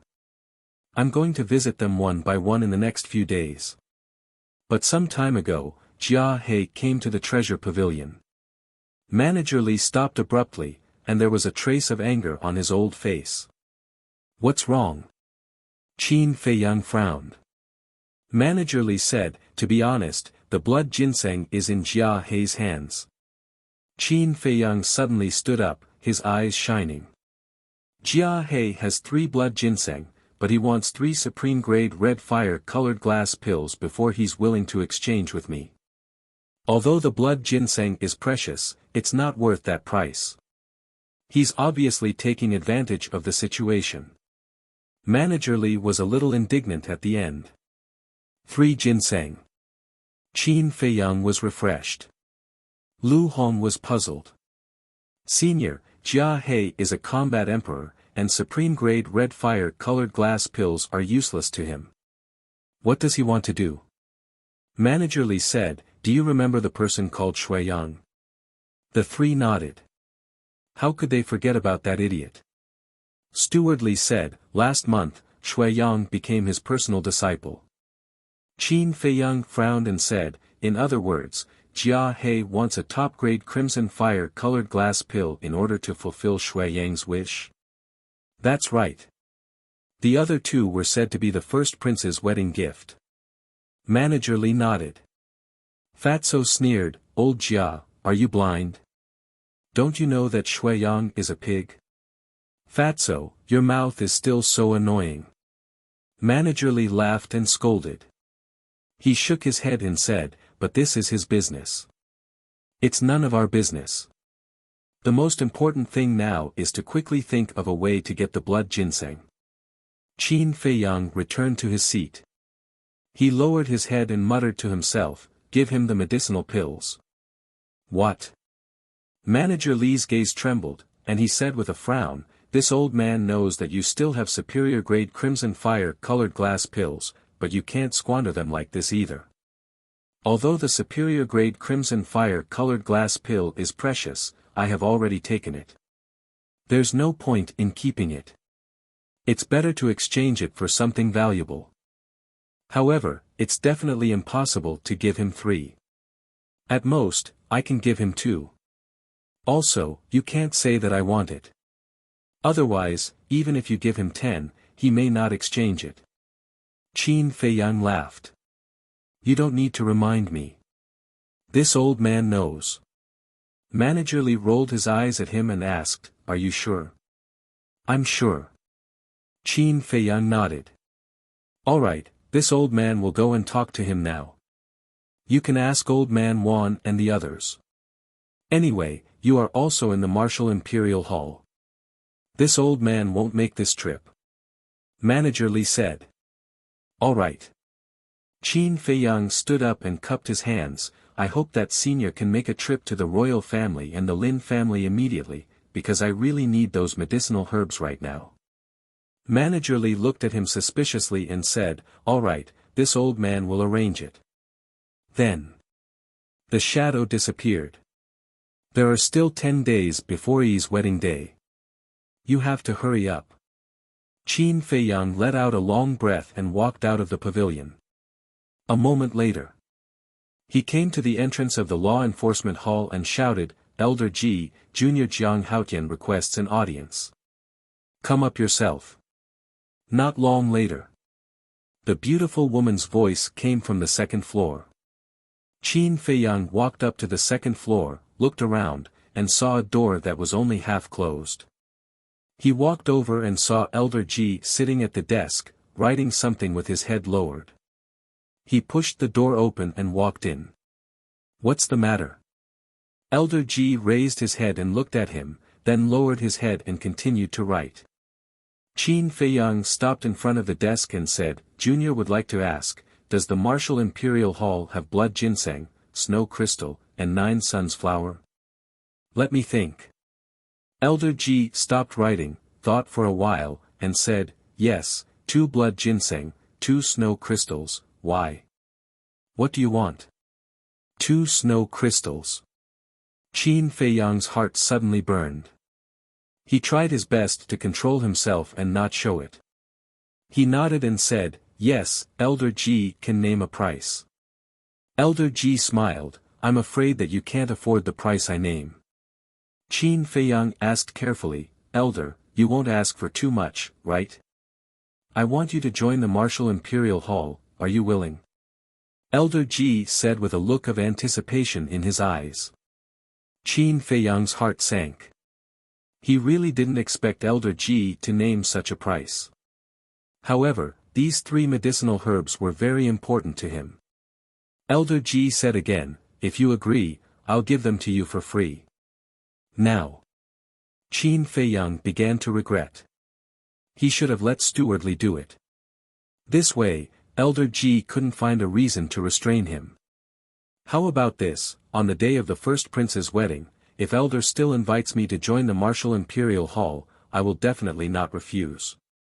After thinking about it, Qin Feiyang could only think of this method. Really? Elder Ji immediately became spirited. Yes. Qin Feiyang nodded. 10 days later, he would announce his true identity in front of everyone in Yen City. At that time, he wasn't sure how the Martial Imperial Hall would treat him. "Alright, wait here. I'll go get you the blood ginseng and snow crystals right away." Elder Ji stood up and quickly walked out of the room. In her opinion, Qin Feiyang joining the Martial Imperial Hall was already a done deal. If we add the 3 blood ginseng in Jia Hei's hands, then we have 5 blood ginseng and 2 snow crystals. As long as I find 2 more 9 suns flowers, I can refine 2 potential pills. Qin Feiyang was excited just thinking about it. Suddenly, he noticed a blood-colored token on the desk. It was the blood slaughter token. Reaching out to grab it, he looked at it carefully. The beautiful woman quickly returned with 2 jade boxes in her hands. She placed them on the desk and smiled, "These are what you want. I've taken a look. They are even rarer than the scarlet glass tree. I've paid such a huge price, don't go back on your words when the time comes." "Do I dare?" Qin Feiyang smiled bitterly and opened the first jade box. Rays of blood-colored light bloomed. Within the blood-colored light, there were 2 medicinal herbs lying quietly. It was half the length of a chopstick and its shape was similar to ginseng and fire ginseng. However, its entire body was blood red, as if it had just been soaked in blood, giving off a terrifying feeling. It was the blood ginseng. Qin Feiyang suppressed the excitement in his heart and opened the other jade box. A gust of cold air suddenly hit him in the face. 2 extremely thin pieces of ice were placed within the jade box, and they were completely crystalline and translucent, and they emanated expanses of pure white icy mist. These were snow crystals. In fact, they were also ice cubes. But unlike ordinary ice cubes, snow crystals were born in extremely cold places and gradually condensed from cold air. The process would take at least more than 10 years. Although they were also ice, they would not melt as long as they were sealed well and were not exposed to the scorching sun.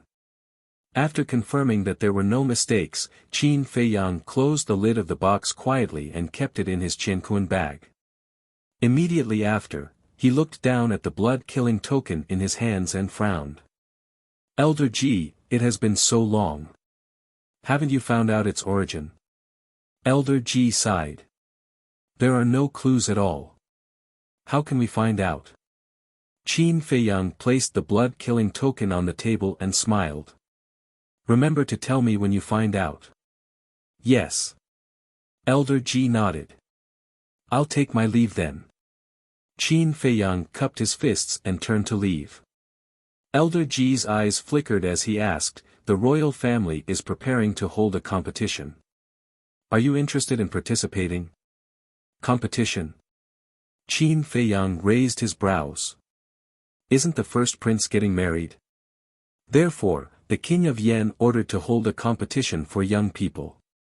The top 10 people will compete on the day of the first prince's wedding in front of all the big shots in Yen City. The top 3 people will receive generous rewards and can also participate in the royal banquet that night. For ordinary people, this is also a kind of glory. The registration will start tomorrow." Elder Ji smiled. "Glory?" Qin Feiyang sneered and turned to look at Elder Ji. He grinned and said, "I want to join in the fun at the royal banquet. Will they reject me?" "Ah." Elder Ji was stunned and then shook his head and laughed. "Indeed. With his alchemy skills, the royal family would love for him to go. In the eyes of the royal family, he might even be more important than her, the law enforcement elder. There was indeed no need for him to participate in such a boring competition." She waved her hand and said, "Go back. If you want to leave the Martial Imperial Hall, report to me first."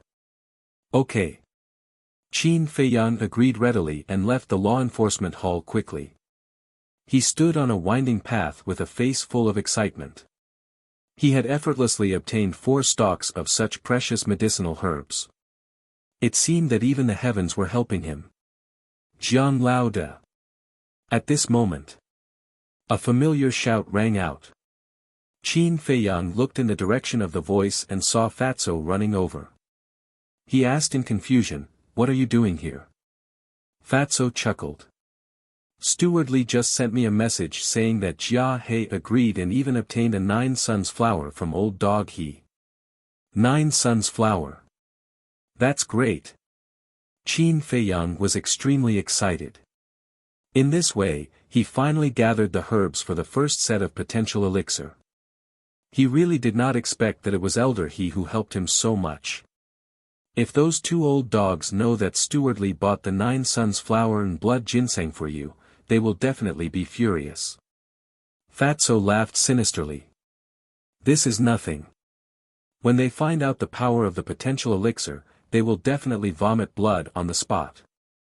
Qin Feiyang sneered. Vomit blood. Fatso was shocked. He hugged Qin Feiyang's arm and begged, "Boss, just tell Fat Lord what kind of magical effect the potential elixir has. If I tell you now, there won't be any surprises. Just wait." Qin Feiyang patted his shoulder and turned to walk towards the tranquil lake. Buzz. At this moment. Chapter 173. Fatso took out the image crystal, and Manager Li's shadow immediately appeared. Is there any good news? Fatso chuckled. It is indeed good news. Manager Li nodded and asked, "Where's Jiang Haotian?" "Boss, wait a moment, Manager Li is looking for you."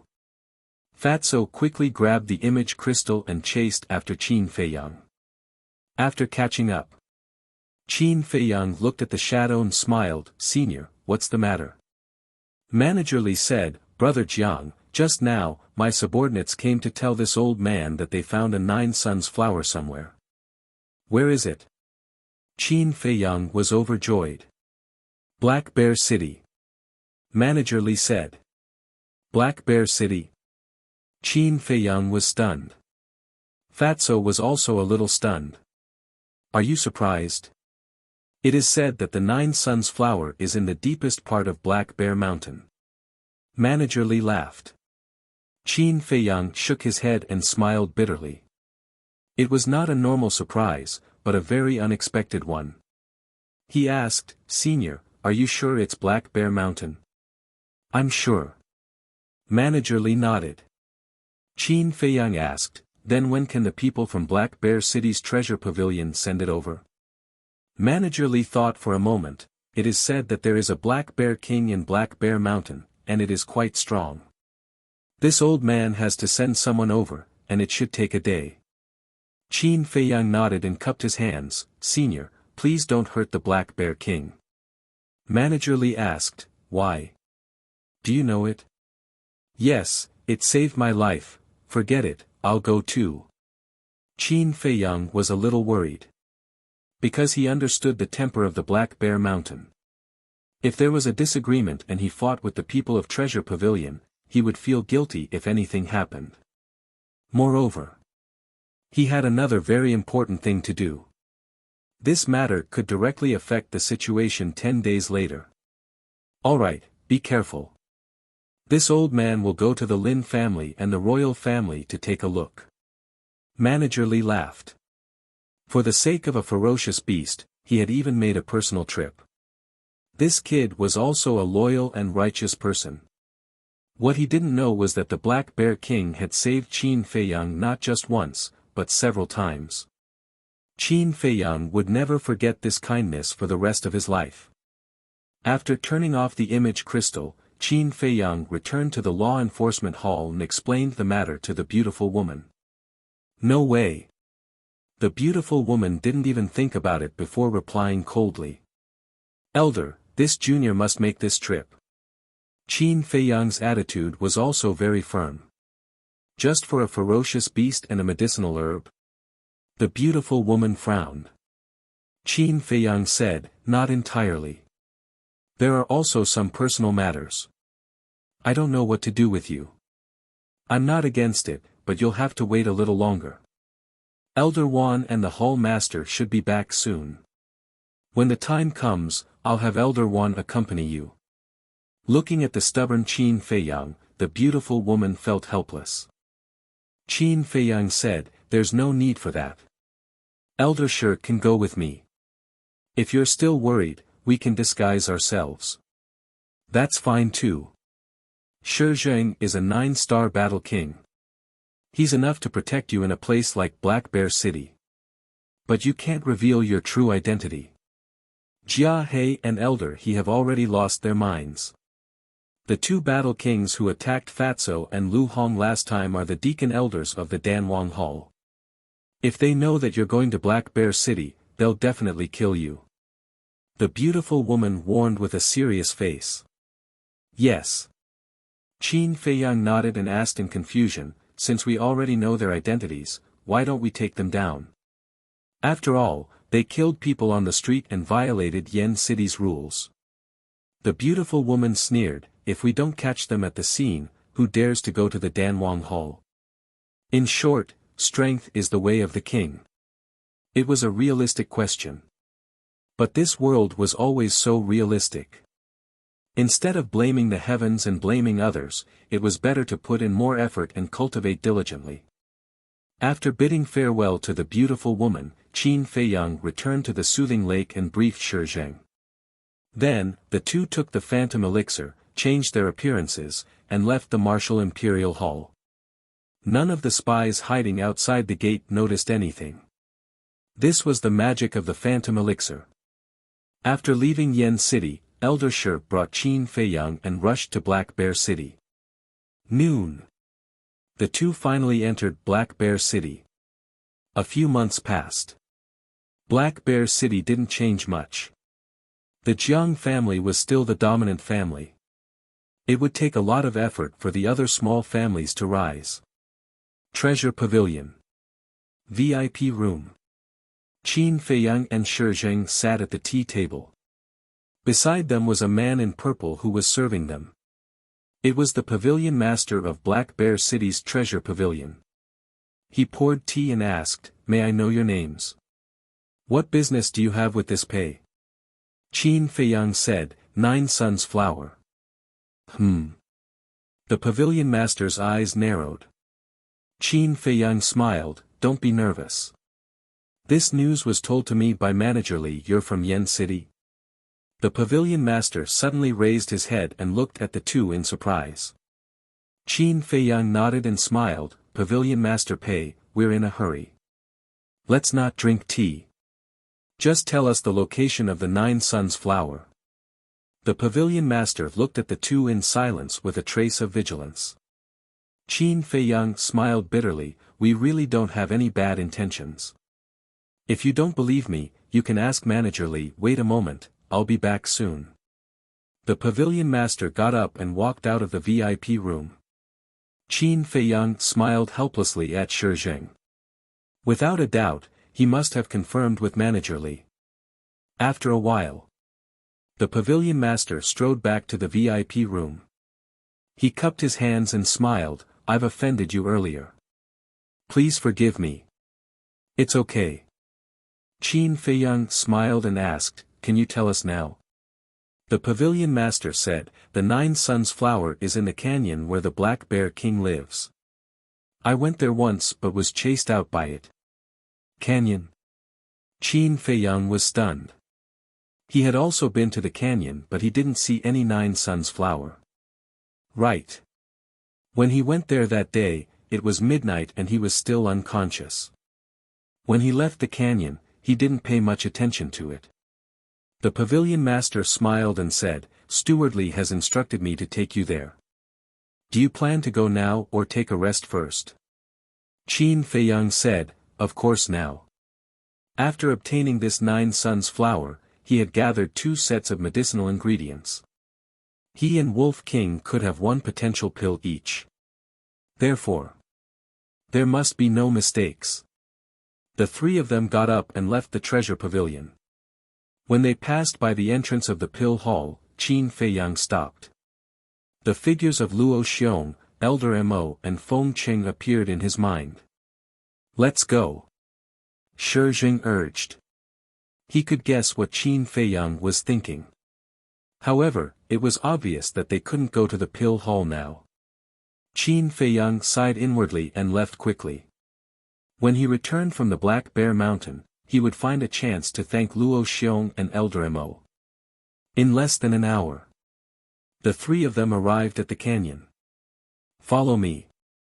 The pavilion master called out and entered the canyon, leading the way. Along the way, the 3 of them saw many bear paw prints. After a few hundred meters, the pavilion master stopped beside a rock and pointed upwards. He smiled and said, "It's there." Qin Feiyang raised his head to look. Sure enough, he saw a blooming flower on the cliff. It was the size of a palm and grew between the cracks of the rocks. There were a total of 9 petals. Each petal was red like fire and looked like a small sun. It was extremely dazzling. Roar! Bang bang bang! It was also at this moment. Accompanied by a deafening roar, the ground shook. In the depths of the canyon, a huge monster rushed over with a ferocious aura. If it wasn't the Black Bear King, who else could it be? Shi Zheng immediately protected Qin Feiyang behind him. The pavilion master also retreated behind Shi Zheng. However, he didn't look at the Black Bear King. Instead, he looked at Qin Feiyang's back. His eyes were filled with doubt. What was the background of this person? Not only was there a battle king following him, but even Manager Li had instructed him to take good care of this person. Roar! The Black Bear King ran over and stopped more than 10 meters away. Its huge eyes stared fixedly at the 3 of them. Qin Feiyang pushed Shi Zheng away and walked to the front. He cupped his hands and smiled, "Senior Bear King, it's been a few months. How have you been?" The Black Bear King was stunned and looked at him in confusion. Qin Feiyang smiled and said, "I remember last time, it was you who helped me detoxify the poison. That's why I was able to escape. Is that you?" The Black Bear King's doubtful voice sounded in Qin Feiyang's mind. "That's right." Qin Feiyang nodded. The Black Bear King said, "Didn't you go to Yen City? Why did you suddenly appear here?" Qin Feiyang pleaded, "I specially rushed over from Yen City for this 9 Suns flower. Senior Bear King, please grant me my wish." The Black Bear King looked up at the 9 Suns flower and shook his head.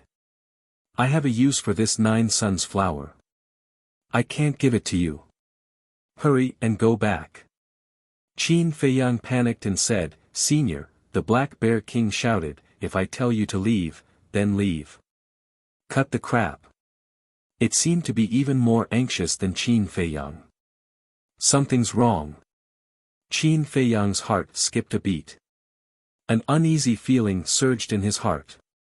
With his relationship with the Black Bear King, even if the Black Bear King didn't give him the 9 Suns flower, he wouldn't be in such a hurry to chase him away.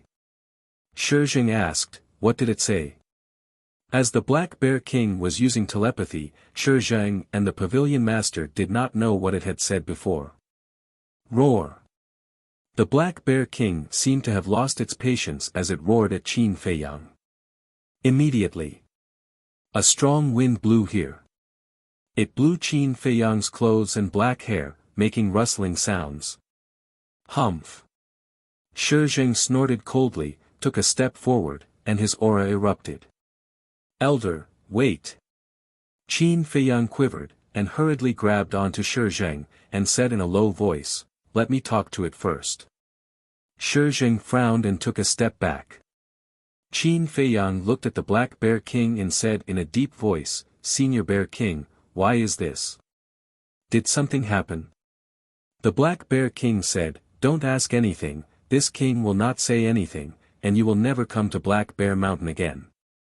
Leave immediately, the further the better."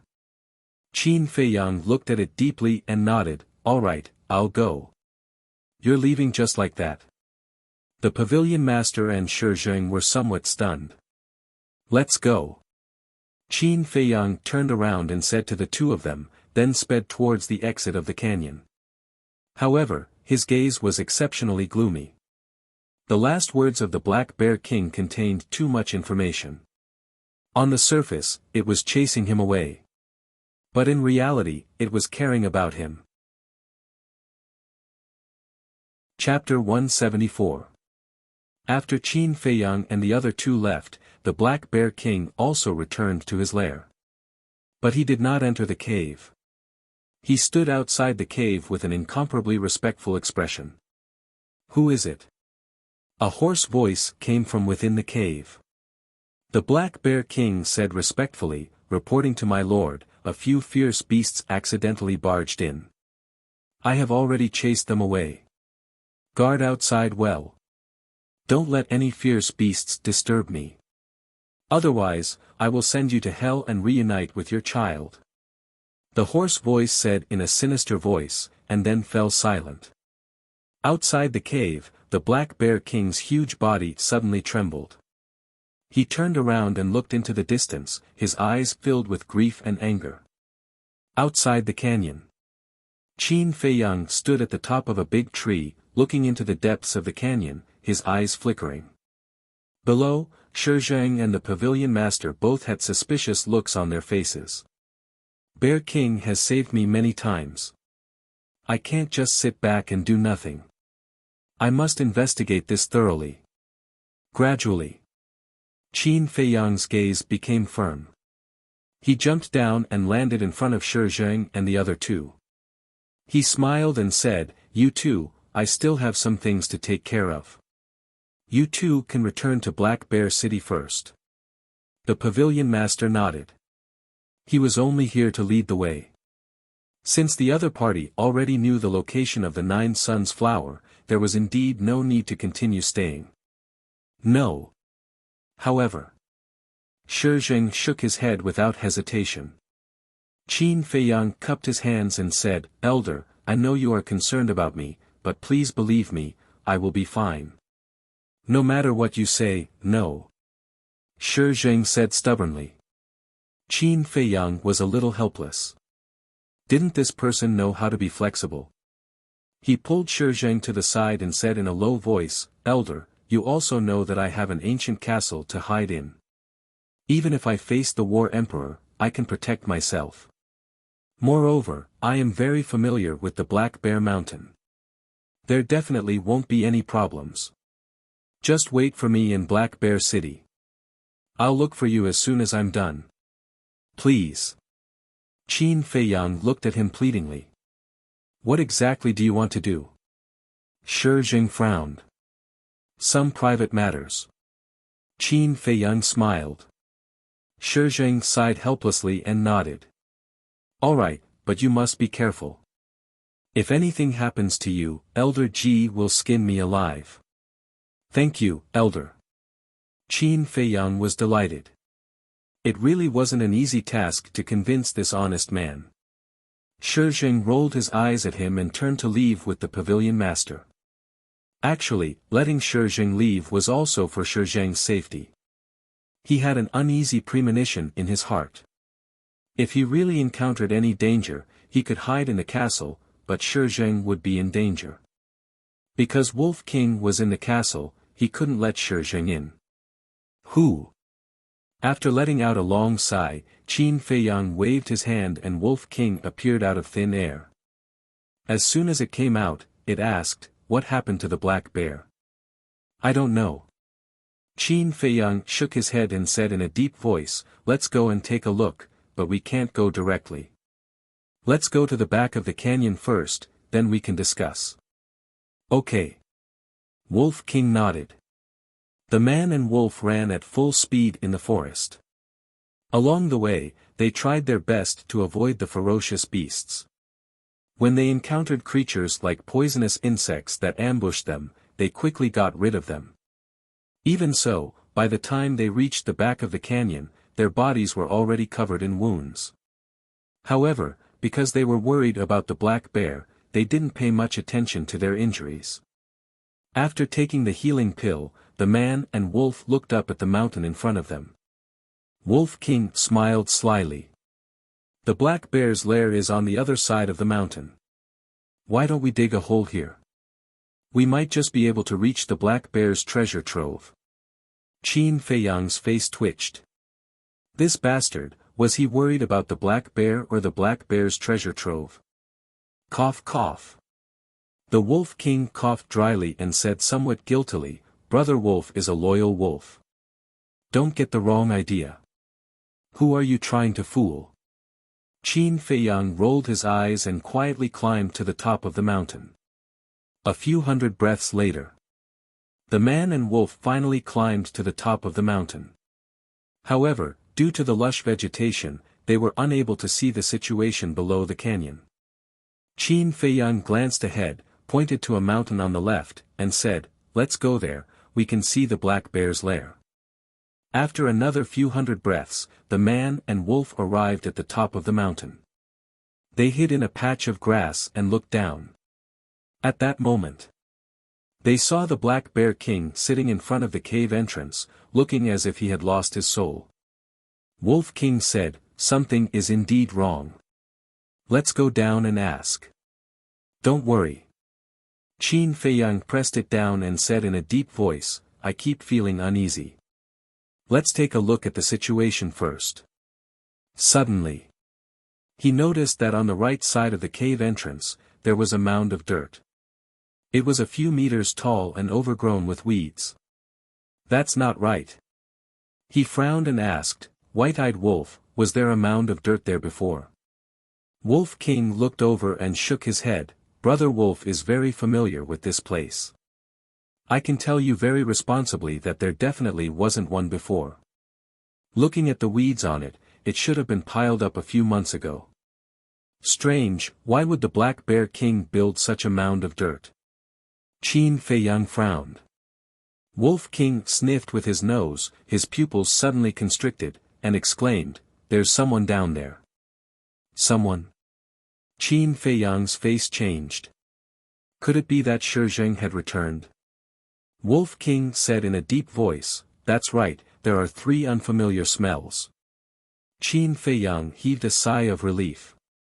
3 smells, then it couldn't be Shi Zheng. He couldn't help but become vigilant as he carefully scanned the area below. But other than the Black Bear King, there was no one else. Could it be in the cave? He couldn't help but look at the entrance of the cave, but he couldn't see the situation inside. 1 man and 1 wolf lay in the grass, motionless, waiting until it was dark. When the sky turned dark, a fire appeared in the cave. But the Black Bear King was outside the cave the whole day, so it couldn't be the Black Bear King who started the fire. "Sure enough, there's someone here," Qin Feiyang muttered. He looked up at the sky. The bright moon hung in the sky, and the stars twinkled. A night like this should give people a sense of tranquility. But Qin Feiyang's heart was extremely irritated at this moment. In the middle of the night. "Beast, go and find some firewood." A cold voice suddenly sounded in the cave. This voice, Qin Feiyang looked at the cave, his eyes full of surprise. "It's Lin Chen." Wolf King pondered for a moment, and suddenly a low voice resounded in Qin Feiyang's mind. "That's right. It's him." Qin Feiyang's body and mind trembled, and his eyes shone brightly. But then, his face turned pale again.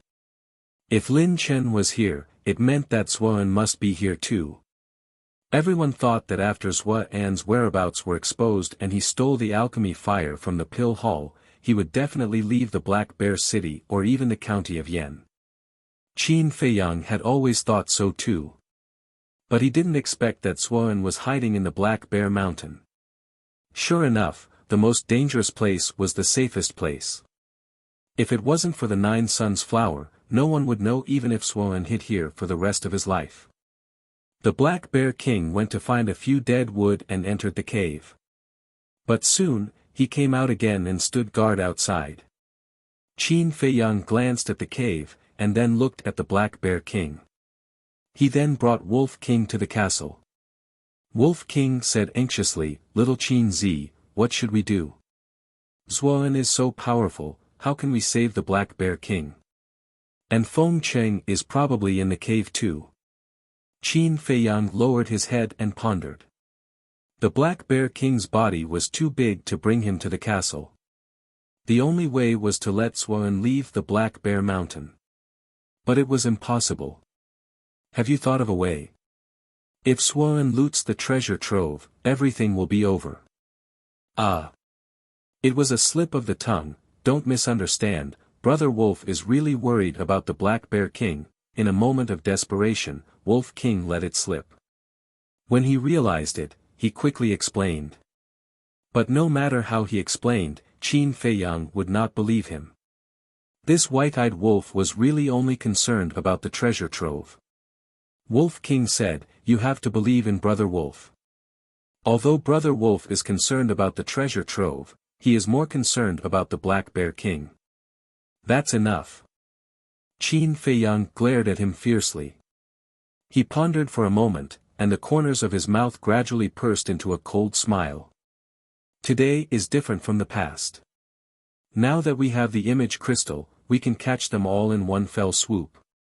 As soon as he finished speaking, he took out the image crystal and quickly became excited. Soon, Fatso's shadow appeared. "Jiang Laoda, what are you doing? Have you found the 9 Suns flower?" Fatso half reclined on the chair with his legs crossed, looking leisurely. Qin Feiyang said, "Go to Elder Ji immediately and tell her that I have found Zhua An's whereabouts." Fatso was so frightened that he immediately flipped over from the chair. He hurriedly got up in a hurry and shouted angrily, "What did you say? You found Zhua An?" "Yes." Qin Feiyang nodded. Okay, just you wait. Fat Lord will go to Elder Ji immediately." After Fatso turned off the image crystal, he hurriedly ran out of the attic. Lu Hong walked out of the room and stood on the balcony. She asked, "Fatso, what happened?" "Zhua An has appeared." Fatso shouted without looking back. Lu Hong's complexion instantly turned deathly pale. She hurriedly leaped down and chased after the fatty. In the law enforcement hall, Fatso did not knock on the door and directly barged into the beautiful woman's lounge. The beautiful woman frowned and said angrily, "What are you doing?" Fatso said anxiously, "Elder, something bad has happened. Jiang Laoda has encountered Zhua An." "What?" Elder Ji suddenly got up and landed in front of Fatso. She said angrily, "How is he now?" "He seems to be fine." Fatso shook his head in panic. Elder Ji said, "Quickly contact him. I want to ask him in person." "Okay." Fatso activated the image crystal. When Qin Feiyang's shadow appeared, the beautiful woman asked anxiously, "Where is Zhua An? Are you okay?" Qin Feiyang shook his head and said, "Zhua An is at Black Bear Mountain. He has not found me yet." Wolf King hid in a corner to avoid being seen by the beautiful woman. The beautiful woman heaved a sigh of relief and said, "I will inform the temple master immediately. You must be careful. Do not let him find you. This time, no matter what, we must not let this old fox escape. We will contact you again when we reach Black Bear City." "Okay." Qin Feiyang nodded. Chirp. As soon as the image crystal was turned off, the loud cry of an eagle could be heard in the castle. Chapter 175. Why is there an eagle's cry? Qin Feiyang left the castle with Wolf King. He quickly lay down in the grass and looked at the valley.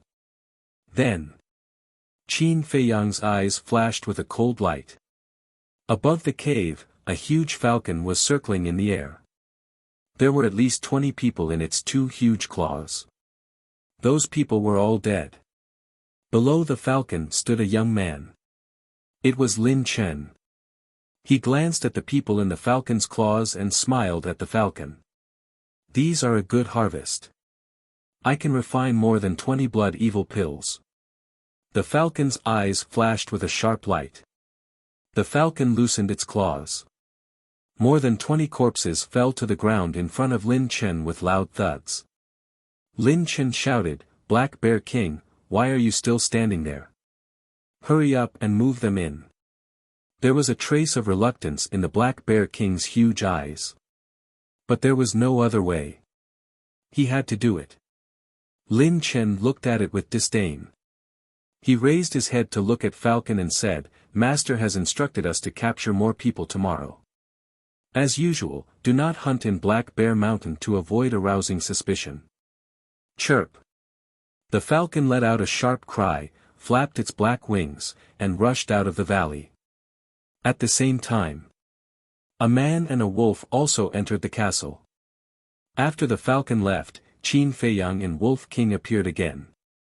These two bastards really used people to refine pills. Qin Feiyang clenched his fists. His eyes were full of murderous intent. He was not against killing people. After all, this was the law of survival. But using people to refine pills was simply inhumane. Such people could not be appeased even if they were cut into pieces. Wolf King said in a low voice, "Little Qin Zi, calm down. Don't alert the enemy. This was a good opportunity. There could not be any accidents.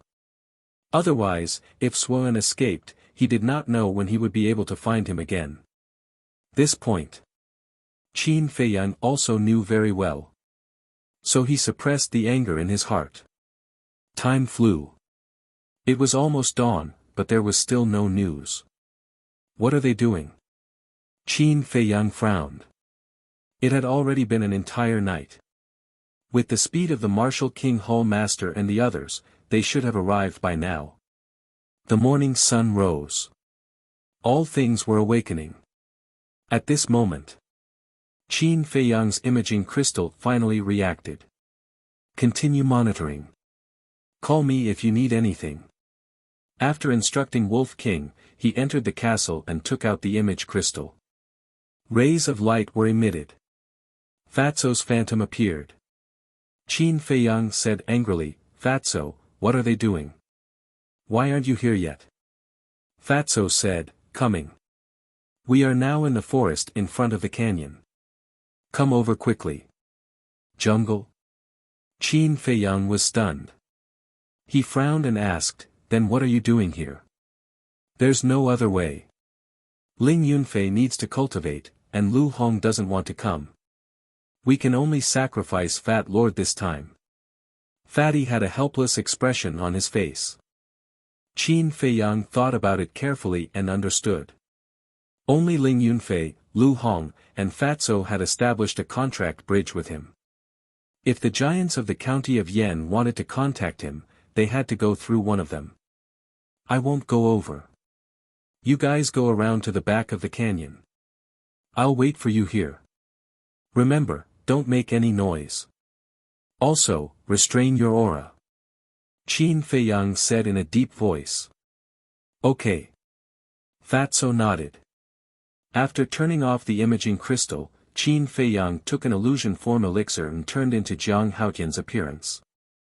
Then, he left the castle, sent Wolf King into the castle, and ran to the foot of the mountain.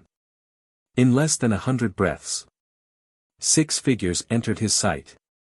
2 of them were Fatso and Shi Zheng. Shi Zheng had also recovered his true appearance.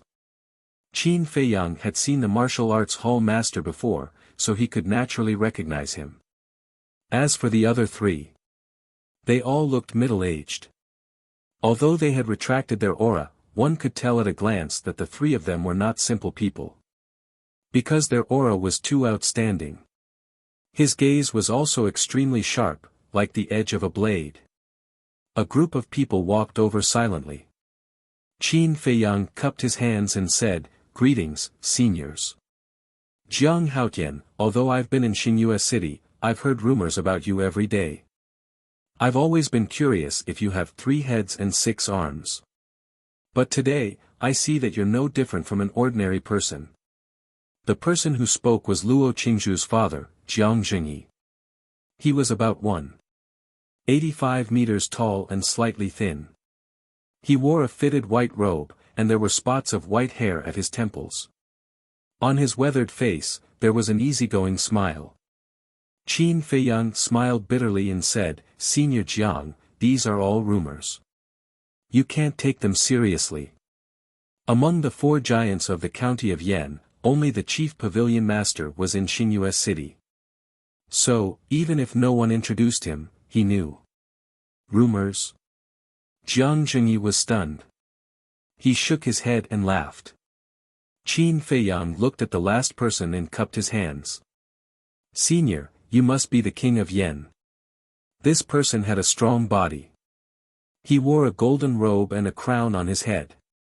He exuded the aura of a king from head to toe. He was no stranger to this aura of a king. Moreover, only the county kings of the 18 counties were qualified to wear a crown. The king of Yen nodded and smiled faintly. Little brother, you've done a great job this time. When we catch Suan, I'll reward you handsomely. Thank you, King of Yen. Qin Feiyang thanked him and looked at the last person. This person was tall and straight. His eyebrows were as sharp as swords. There was no expression on his face, and he looked extremely cold. There was no doubt that this person was the hallmaster of the Danwang Hall. Greetings, senior. He bowed politely. The hallmaster of the Danwang Hall only nodded faintly. Qin Feiyang was too lazy to ask for a rebuff. He glanced at the 4 giants and said, Suan is on the other side of the mountain. Other than Elder Feng, the Black Bear King is also in his hands. I would like to ask the 4 of you to save them first before dealing with Suan. The hallmaster of the Danwang Hall immediately said, I don't agree.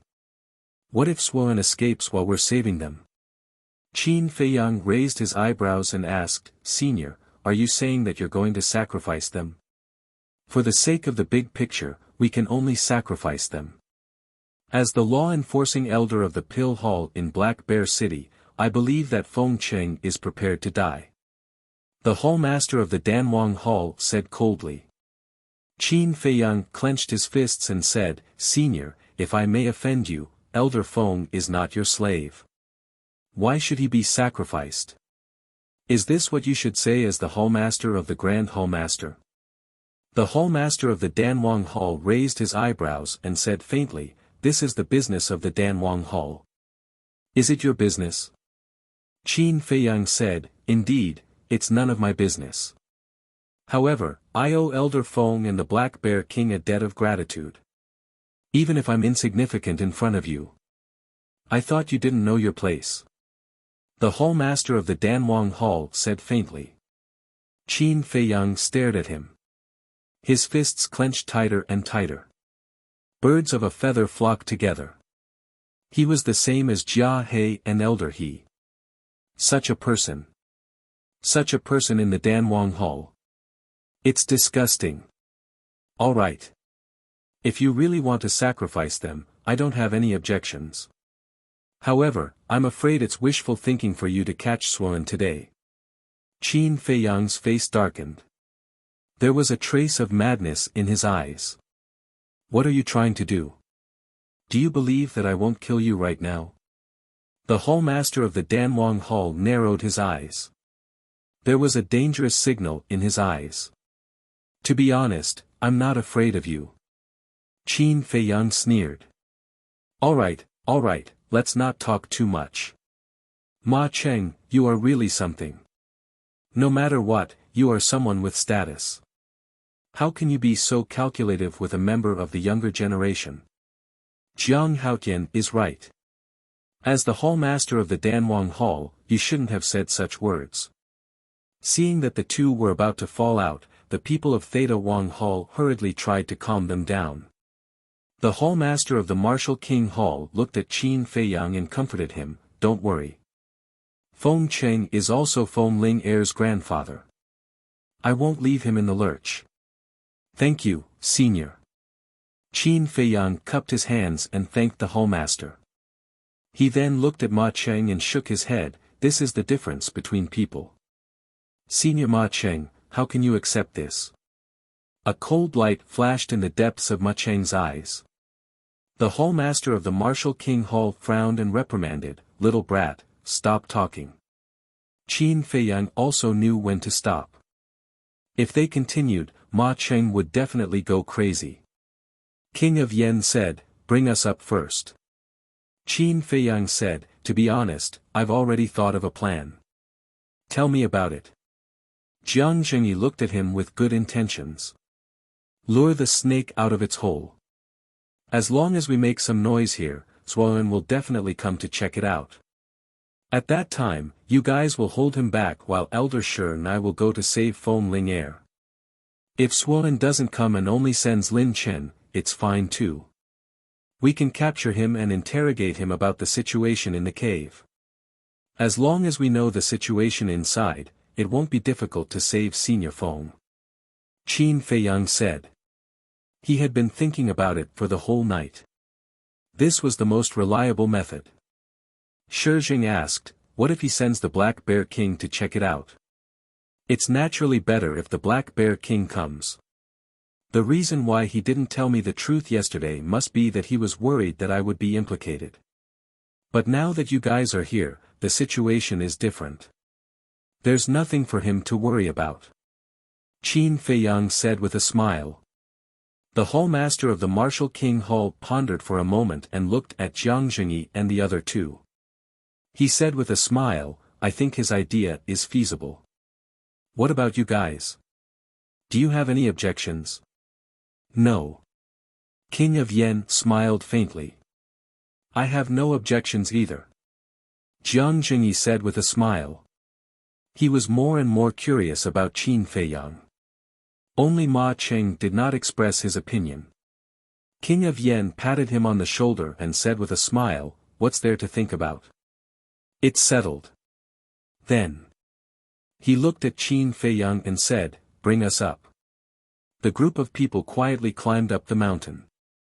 When they arrived at the top of the mountain, Qin Feiyang pointed down and whispered, Suan is there. The one squatting at the entrance of the cave is the Black Bear King. Their gazes immediately changed. The Hallmaster of the Martial King Hall said in a deep voice, Jiang Haotian, you're the one who made the plan. Hurry up and make the arrangements. We'll listen to you now. Listen to me. Qin Feiyang was stunned and hurriedly said, thank you, Senior. However, before he could make the arrangements, Ma Cheng suddenly roared. Suan, come out and face your death. Then.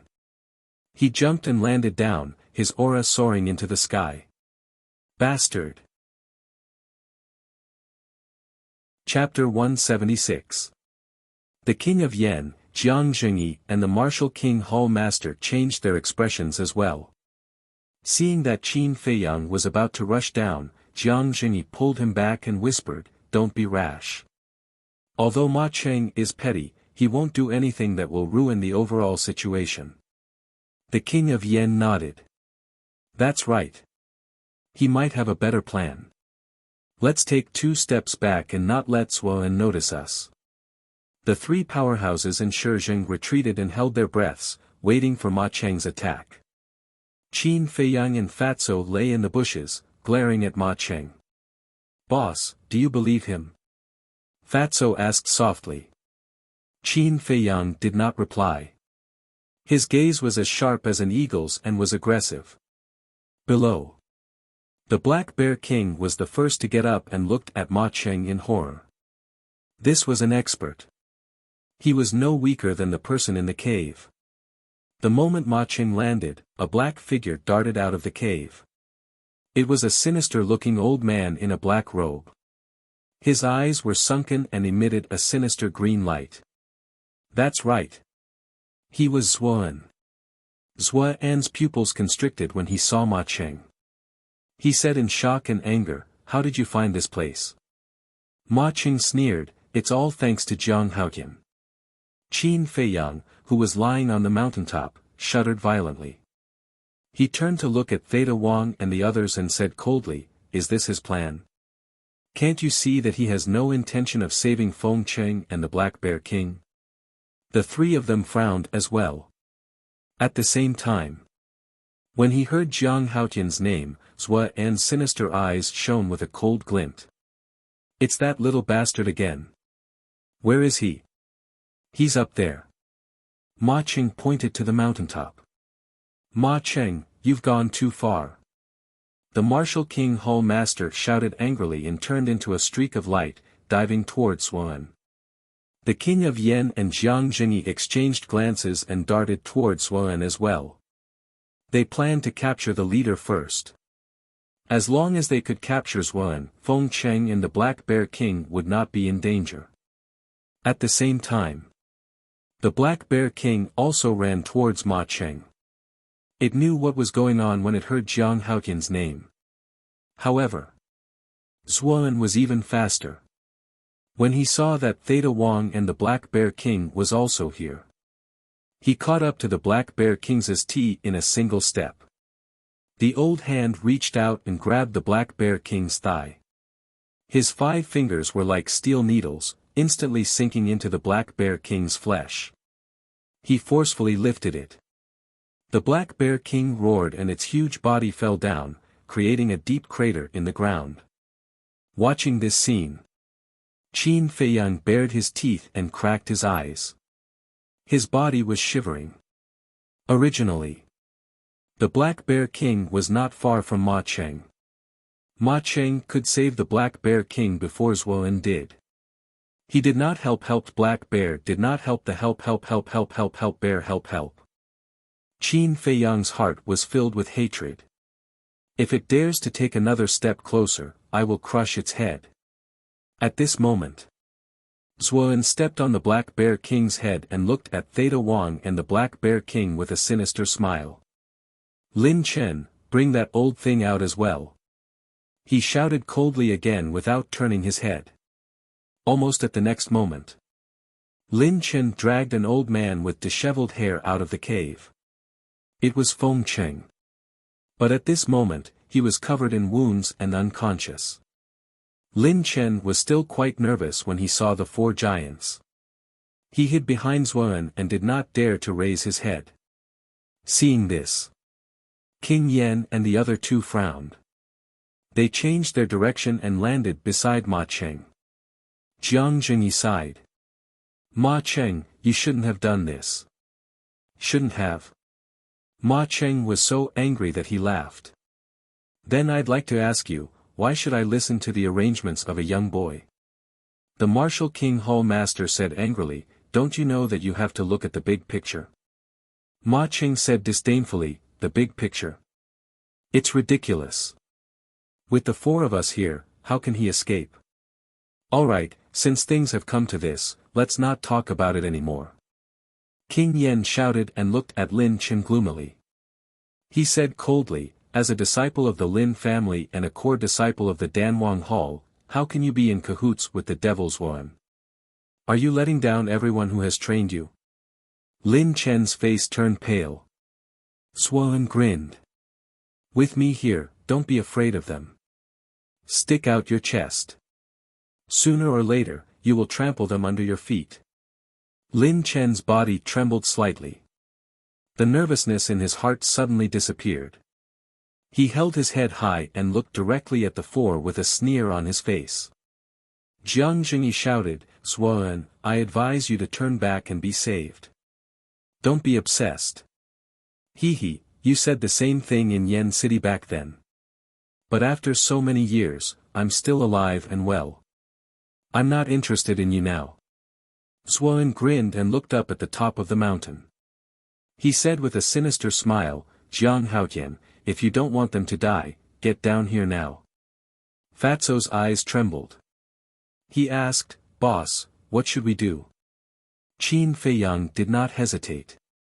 He stood up and looked at Zuoan, little bastard, you're good. I was fooled by you last time at the Eagle Claw Peak. I was hiding here and you found me again. I can't help but wonder if I owed you something in my previous life. Zuoan frowned. This kid was simply his nemesis. Qin Feiyang jumped a few times and landed in the canyon. Fatso followed closely behind him. There would be a fierce battle later. He would only be safe if he stayed by Qin Feiyang's side. Elder Shi also followed beside him. Qin Feiyang did not say a word. He walked step by step towards Zuoan. Ma Cheng, who was at the side, pursed his lips and sneered. Silly boy, didn't I ask you to never come back? Why are you so disobedient? The Black Bear King's angry voice resounded in Qin Feiyang's mind. Qin Feiyang raised his head and looked into the Black Bear King's eyes. He smiled and said, You've saved my life a few times. How can I stand by and do nothing? Sigh, you're so silly. The Black Bear King sighed. Fortune favors fools. Qin Feiyang smiled and looked down at Suan. He said, I don't want to talk nonsense. Let them go and I'll go with you. No.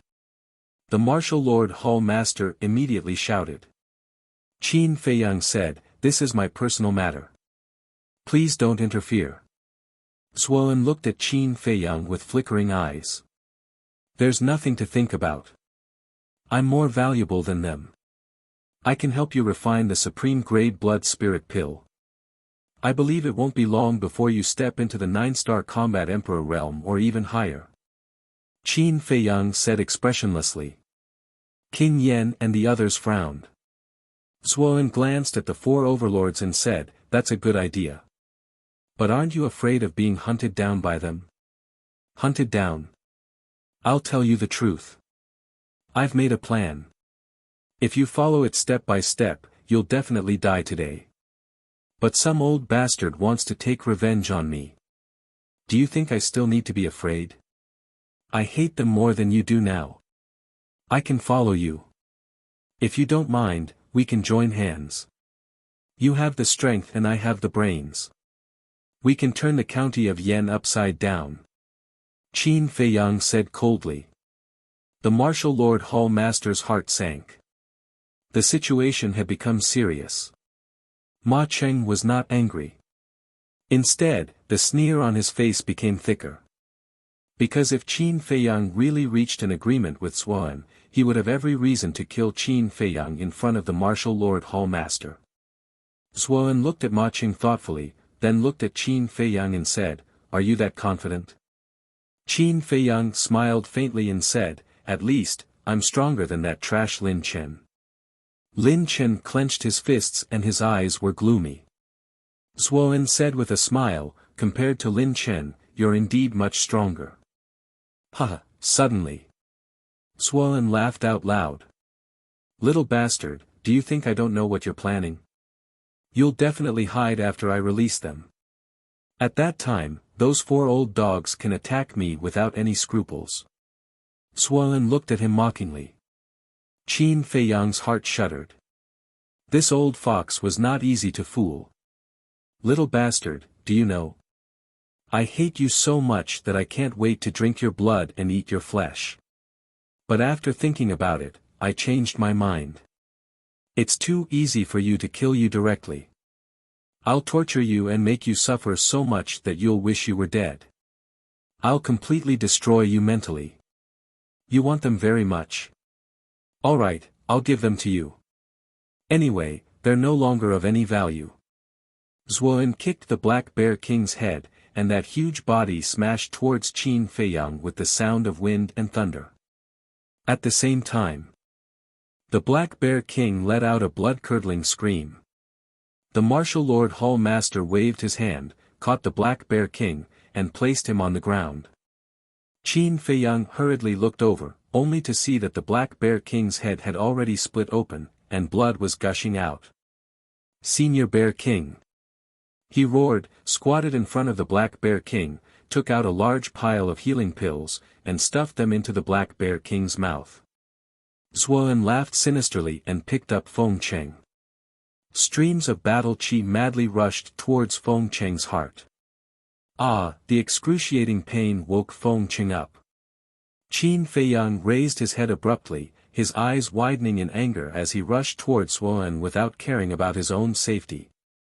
Jiang Haotian, calm down. Shi Zheng hurriedly hugged him and advised anxiously. Pain. Sorrow. TSK, this is just the beginning. The more painful things are yet to come. One day, you'll regret provoking me. You'll kneel in front of me like a dog and beg me to spare you. Huh, Suan laughed maniacally and threw Feng Cheng in front of Qin Feiyang as if he was throwing rubbish. Following closely, he grabbed Lin Chen and charged into the sky without even looking back. Where do you think you're going? The king of Yen and Jiang Zhenyi shouted angrily at the same time, carrying a monstrous aura as they chased after him. Watch him. The martial lord hall master instructed Shi Zheng, glanced at Ma Qing gloomily, and quickly chased after him. Humph. Chapter 177.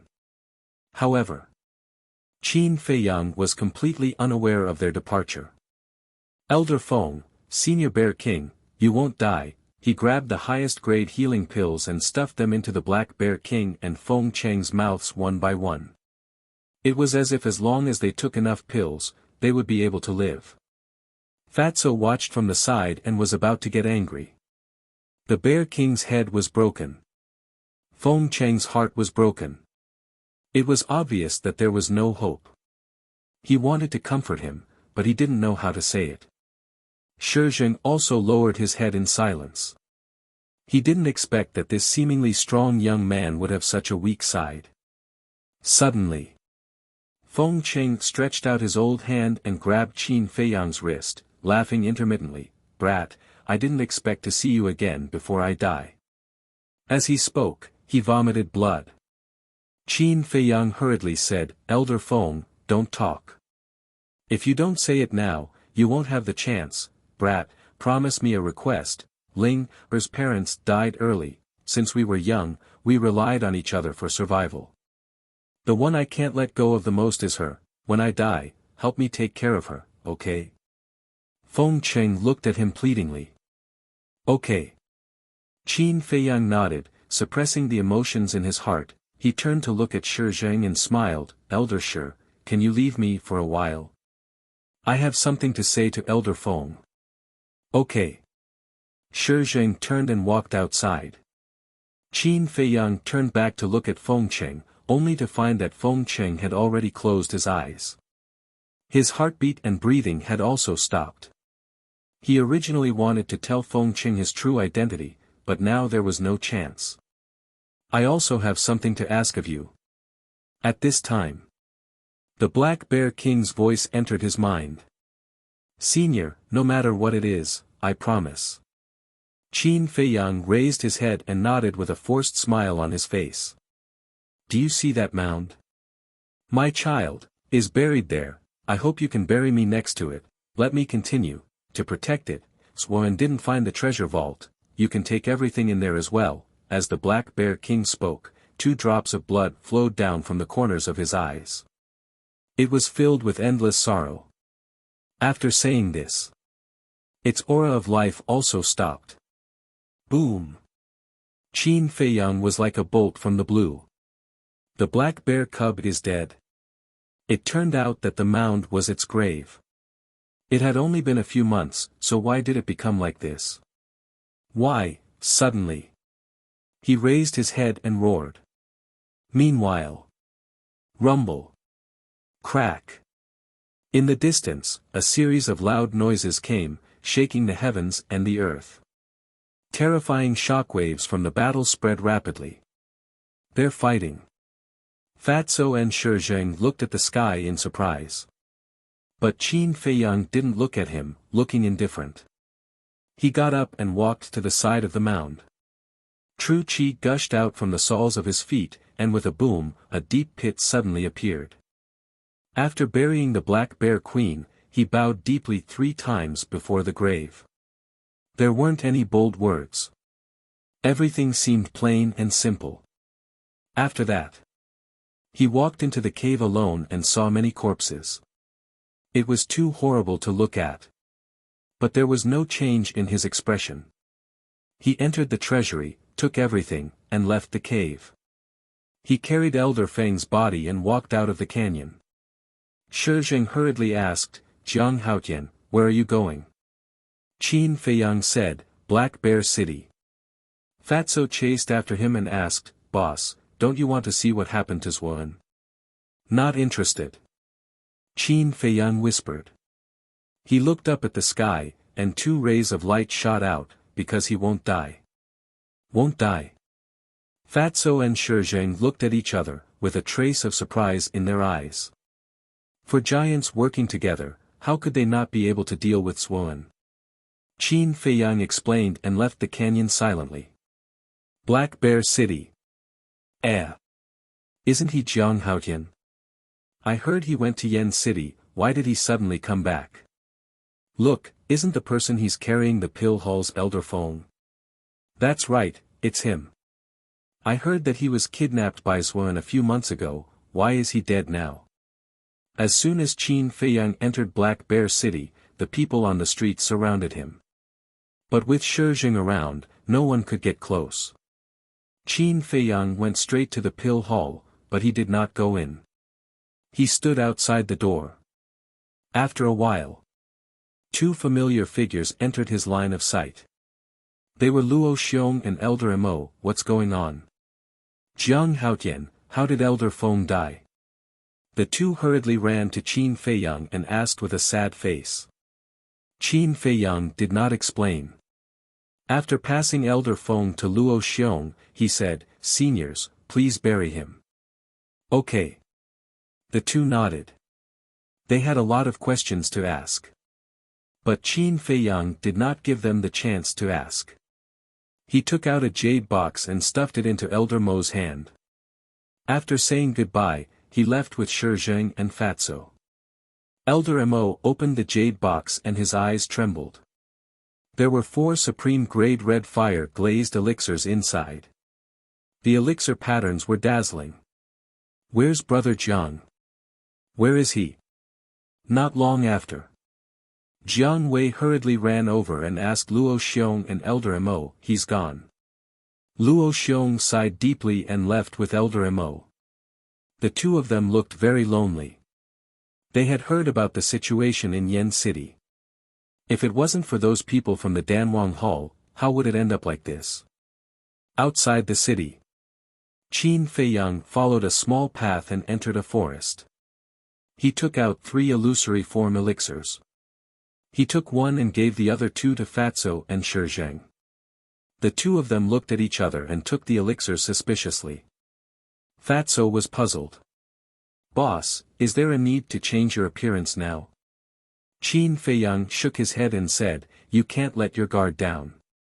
After changing your appearance, go to Black Bear City and wait for me. I want to go somewhere. Shi Jing raised his eyebrows and said, no, I can't let you leave alone. I'm just going to a small village. I'll be fine. After Qin Feiyang finished speaking, he gave Fatso a look. Fatso understood and pounced on Shi Jing, hugging him tightly. At the same time, Qin Feiyang turned and quickly disappeared into the forest, disappearing from Shi Jing's sight. Shi Jing was shocked and said angrily, Fatso, what are you doing? Let go of me. Unless you kill Fat Lord. Fatso refused to let go and sighed, Elder Shi, Fat Lord knows that you are concerned about Jiang Lauda, but I am more concerned about his safety than you are. Don't worry, he will be fine. Shi Jing frowned and said in a deep voice, if anything happens to him, will you be responsible? If I'm responsible, I'll be responsible. Let's go to Spring Breeze restaurant to drink and get drunk. After Fatso consumed the illusory form elixir, he dragged Shi Jing towards Black Bear City. In front of a fast-flowing river, Qin Feiyang turned his head and glanced at the forest behind him. Seeing that Shi Jing did not chase after him, he finally let out a long sigh. The place he was going to now was Iron Ox Town. So, he definitely could not let Shi Jing follow him. The current him was no longer the same as before. In less than half a day, they arrived at Iron Ox Town. Entering the town with an unfamiliar face would definitely arouse suspicion. After all, Iron Ox Town was not big and there were not many people. Everyone knew each other. I say, young man, where did you come from? What business do you have in our Iron Ox Town? A few old men who were playing chess under a big tree stopped Qin Feiyang and asked curiously. Qin Feiyang just smiled at them and walked past them. What a strange kid. The old men shook their heads and did not pay much attention to him. Lin family. Qin Feiyang stood in front of the gate, looked at the 2 servants, and said indifferently, take me to see Lin Chang. Who are you? Is the patriarch someone you can see whenever you want? Tell me your name. The 2 servants shouted coldly. Qin Feiyang's eyes flashed coldly and directly rushed in. How dare you? Coming to my Lin family to behave atrociously, see if I don't break your dog legs. The two servants were full of hostility, waving their fists and punching towards Qin Feiyang. Humph! Qin Feiyang snorted and turned around to slap them. Slap! The two servants were slapped away on the spot, a bright red palm print quickly appeared on their faces, and there was a trace of blood at the corner of their mouths. If you dare to block my way again, I'll kill you. After coldly leaving behind these words, Qin Feiyang strode into the Lin clan. He was no stranger to the Lin family. He walked to the meeting hall with ease. The servants he met along the way were a little confused. Who was this master? After passing through a garden, he found Lin Chang sitting alone in a pavilion, drinking wine. His clothes were disheveled, his hair was disheveled, and his face was dirty. He looked like an old man with one foot in the grave. Qin Feiyang walked behind the two servants and asked, "What's wrong with Lin Chang?" "Sigh, it's all because of Mississippi. Ever since Miss went to Yen City, the patriarch has been like this, drinking all day and doing nothing. If this goes on, the Lin family will decline sooner or later." The two servants sighed. After that, they found that something was wrong. They turned to Qin Feiyang and scolded, "Who are you? What are you doing in our Lin family?" "I'm here to find your patriarch." Qin Feiyang said lightly and strode toward the pavilion. The two servants looked at each other and hurriedly chased after him. With Qin Feiyang's current speed, how could the two servants catch up with him? He walked into the pavilion. Immediately, the smell of wine and stench mixed together, forming a stench that assailed his nose. He frowned, looked at the drunk Lin Chang, and shook his head. "I didn't expect you to become like this in less than a year. Who are you? Are you here to drink with me?" Lin Chang stood up drunkenly and staggered toward Qin Feiyang. Qin Feiyang raised his eyebrows and stood aside. With a bang, Lin Chang lost his balance and fell to the ground.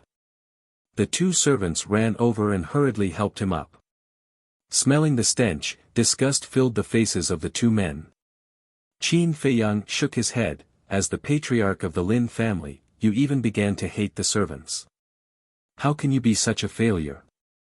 I don't need your help. Get out of my way."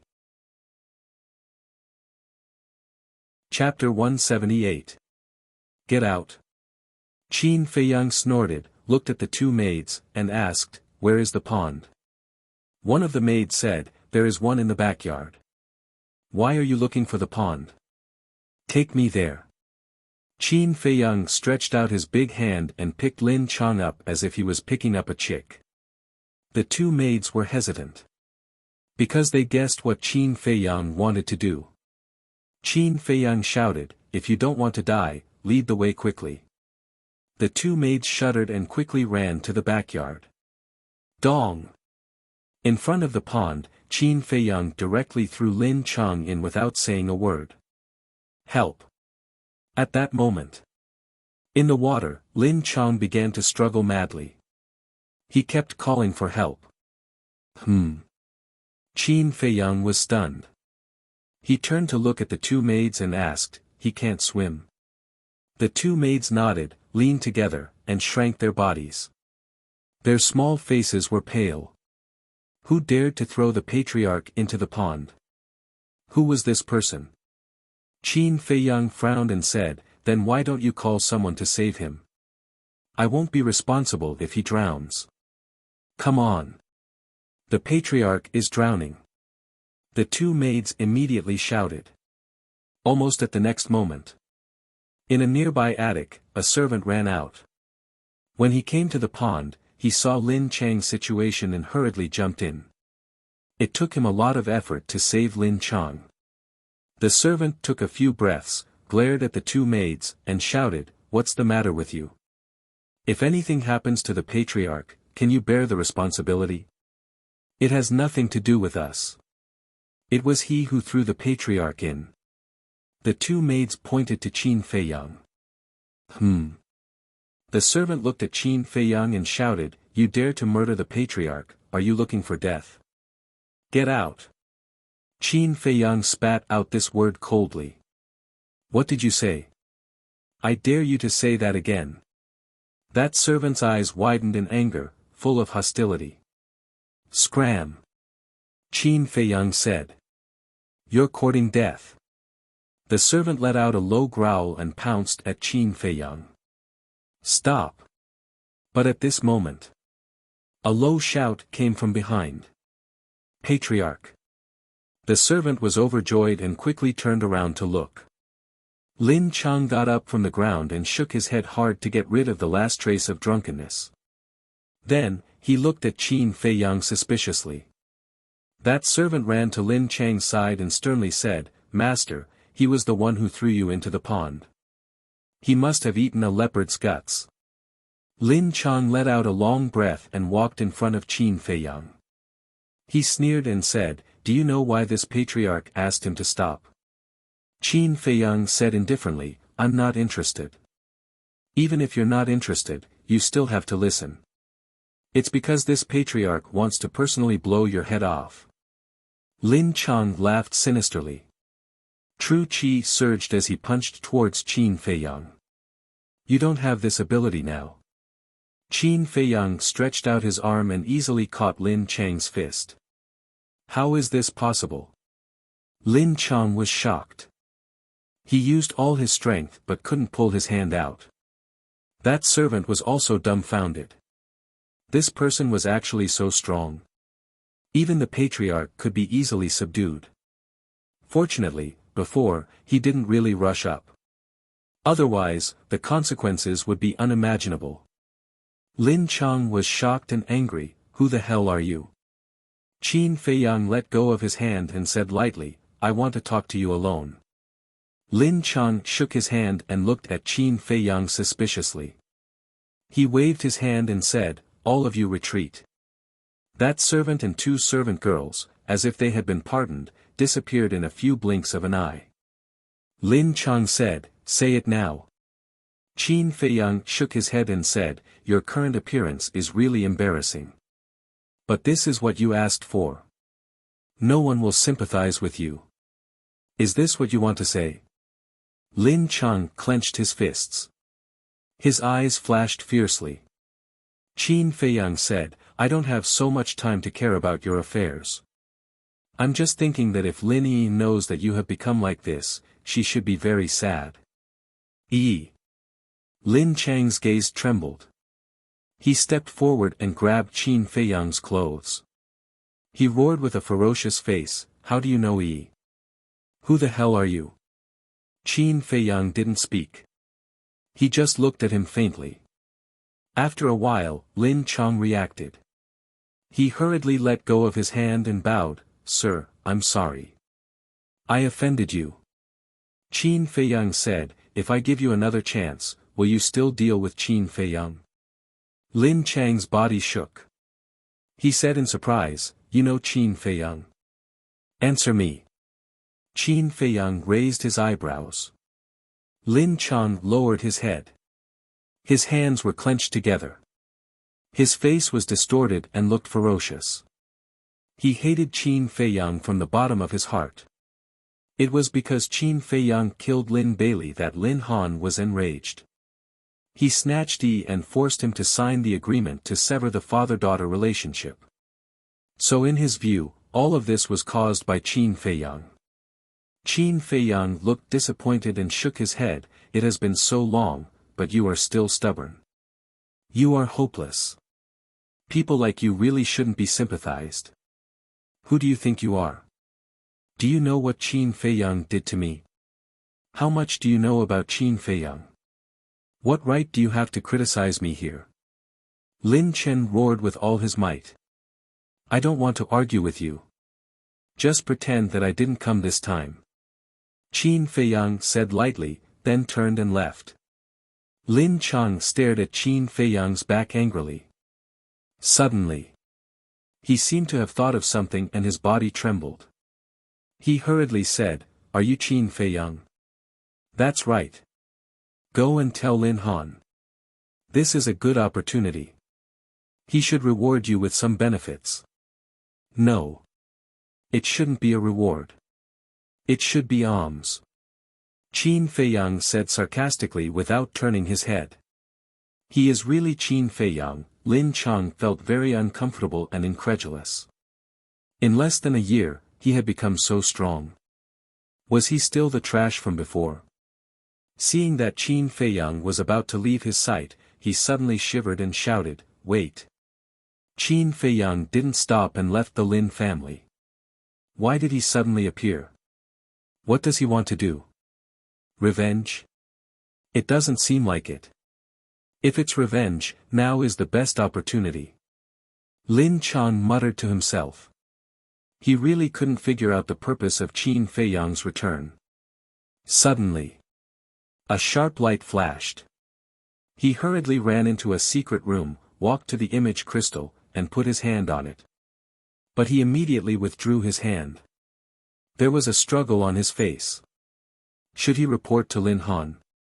After repeating this for a while, he made up his mind, turned around and ran out of the secret room. He hurriedly came to the door, looked at the two servants, and asked, "Where is that person just now? Which direction did he go?" "Patriarch, you're finally awake." The two servants were very excited. Lin Chang said angrily, "I asked you a question, didn't you hear it?" The two of them were stunned and soon knew who Lin Chang was talking about. Because in the whole day, only one person had come to the Lin family, and that was the person who slapped them. He seems to have gone in the direction of the treasure pavilion. "Patriarch, did he do something to you?" "Don't worry, I'll go gather everyone now and find him to settle the score." The two servants' faces were filled with hostility. Slap. But what they didn't expect was that Lin Chang actually slapped them in the ear. "Stay here obediently. If you dare to touch him, I'll kill you first." Before the two of them could react, Lin Chang left a ruthless sentence and ran in the direction of the treasure pavilion. "We're going to help him vent his anger, but he actually hit us. Is he crazy?" The two of them looked aggrieved and puzzled. Treasure pavilion. Reception room. A dignified and beautiful woman sat by the tea table, sizing up the person opposite her. The woman was Luo Qianxue. As for the person opposite her, it was naturally Qin Feiyang. Qin Feiyang smiled and said, "Senior, you still don't recognize me?" "I don't recognize you." Luo Qianxue shook her head, her face full of suspicion. Qin Feiyang smiled bitterly. Now that he had changed his appearance and let Luo Qianxue guess, it was a bit too much for her. He smiled and said, "Senior, I'm Qin Feiyang." "What?" Luo Qianxue suddenly stood up and said in surprise, "Is it really you?" "It's really me." Qin Feiyang nodded. Seeing the beautiful woman in front of him again, he felt a sense of familiarity that he hadn't felt for a long time. He felt very at ease. Luo Qianxue walked up and knocked on Qin Feiyang's head. She said angrily, "Brat, you're back. Why do you still need me to guess?" "Hee hee." Qin Feiyang rubbed his head, looking charmingly naive. Come, sit here." Luo Qianxue shook her head and laughed. She pulled Qin Feiyang to the chair next to her. Qin Feiyang didn't sit down and let Luo Qianxue sit down first. Then he bowed to Luo Qianxue and said solemnly, "Senior, thank you for lending me a hand when I was in danger." "I can't thank you enough." Luo Qianxue smiled and said, "It's just a small matter. Don't call me senior. You're not weak now. If you don't mind, just call me Aunt Shui." "Aunt Shui." Qin Feiyang was stunned.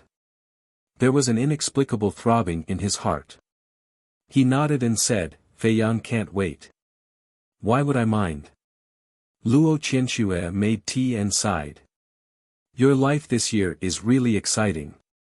Qin Feiyang asked, "Aunt Shui, you mean?" Luo Qianxue said, "Qingzhu has already told me about your deeds through the image crystal. It's been hard on you to experience so much at such a young age. Qin Feiyang smiled and said, without pressure, I won't grow. This is what Uncle Yuan taught me. It only took 5 years to teach such a promising child. Qin Yuan is really great. Luo Qianxue shook her head and sighed. She poured a cup of tea and placed it in front of Qin Feiyang. She asked, why did you come back this time? Qin Feiyang picked up the teacup, took a sip, and nodded, there are indeed some things, but I didn't do it. But it doesn't matter. The situation I set in Yen City should be enough for me to reverse the situation. He came to Iron Ox Town for Lin Chang. Because Lin Chang was clear about the conflict between him and Lin Bailey. If Lin Chang helped to speak, then Lin Han couldn't find any excuse to refute him. More importantly, it was not a simple matter to let the royal family cancel the wedding of Lin Yi and the eldest prince. But if Lin Chang was present, the effect would be different. After all, Lin Chang was Lin Yi's biological father no matter what. An agreement couldn't be broken. Unfortunately, until now, Lin Chang still didn't repent. Chapter 179. Plot. Luo Qianxue was also very surprised. A young man who was not even 16 years old dared to plot in Yen City. This kind of mentality was really shocking. After a moment of silence, Luo Qianxue asked, do you want to restore your real identity? Qin Feiyang smiled and said, I can't use the name Jiang Haotian for the rest of my life. That's true. Luo Qianxue nodded, thought for a moment, and asked, when do you plan to show your cards?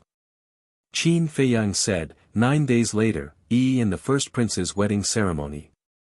Hearing this, Luo Qianxue's intelligent eyes flashed with a strange light. Knock, knock. At this moment, there was a knock on the door. Luo Qianxue asked, who is it? Pavilion Master, Master Lin wants to see you.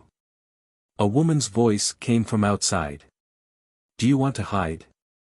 Luo Qianxue frowned and looked at Qin Feiyang. Qin Feiyang smiled and said, no, because he came to see me. See you. Luo Qianxue's face showed a trace of suspicion, and she said to the people outside the door, let him in. The door was pushed open, and a young woman stood at the door. When the young woman stepped aside, Lin Chang entered their sight. After seeing Qin Feiyang, he was happy and hurried in. Close the door. Without my permission, no one is allowed to enter the reception room. Luo Qianxue ordered the young woman. Yes. The woman answered, closed the door, and left. Lin Chang walked to Qin Feiyang, cupped his hands and said, Qin Feiyang, in the past. Qin Feiyang waved his hand and said, let's not talk about the past. Just tell me your purpose. Lin Chang wanted to say something, but he swallowed it back and looked at Luo Qianxue. Qin Feiyang said, it's okay. Aunt Shui is not an outsider. Just say it. Aunt Shui. Lin Chang was shocked. When did Qin Feiyang become Luo Qianxue's nephew? Qin Feiyang frowned. Is there anything wrong? If there's nothing important, don't waste my time. Lin Chang said, I want to ask you to help me save Yi. Weren't you the one who insisted on sending her to the royal family? Why do you want to save them now? Moreover, the one who's going to marry her is the first prince, the future county king of the county of Yen. I'm just a nobody. How would I dare to go against the royal family? Qin Feiyang sneered. Yes. In the past, I was blinded by desire and didn't think about Yi's feelings. But ever since Yi left, my heart has become very uncomfortable. I have reflected again and again, regretted it again and again. But what can I do? In front of Lin Han, I'm just an insignificant wretch. I can only use alcohol to numb myself every day. I thought that I might spend the rest of my life like this. But your appearance gave me hope. Lin Chang said guiltily. Don't make it sound so pompous. You drank because Lin Han took Yi away from you. He took away the power that belonged to you. You're begging me now because you're not convinced and don't want Lin Han to succeed. Am I right? Qin Feiyang mocked. Lin Chang's face became extremely ugly. Because Qin Feiyang's words were all his inner thoughts. It was tantamount to stripping him naked and exposing him in front of others without any reservation. Lin Chang, you may not know Qin Feiyang's current status in Yen City. Let me tell you this. Every decision he makes now can cause a big storm in Yen City. Luo Qianxue said faintly. In the beginning, in order to stop Lin Yi and Qin Feiyang from being together, this person could be said to be unscrupulous. How could he have thought that the trash back then would have today's achievements? Perhaps when he learned the truth, even his intestines would turn green with regret. Hearing this, Lin Chang's face was full of disbelief. Even if Qin Feiyang's strength had become stronger now, it was impossible for him to become an important figure in a place like Yen City. Qin Feiyang waved his hand and said, "Go back, I can't help you with this matter." "Feiyang, I really know I was wrong. I was going to report to Lin Han just now, but I finally figured it out. Just help me. Even if you don't give me face, at least for Yi's sake. You don't want to see her marry into the royal family and be depressed for the rest of her life." Lin Chang begged. "You still know that she will be depressed?" Qin Feiyang suddenly stood up and said angrily, "What were you doing at that time? You only know regret now. Are you worthy of being Yi's father? Have you ever considered for her?" Lin Chang couldn't find anything to say for a while. "I'll kneel for you, okay?" In the end, he gritted his teeth, bent his knees, and knelt on the ground. Seeing this, Luo Qianxue stepped forward and grabbed Lin Chang's shoulder.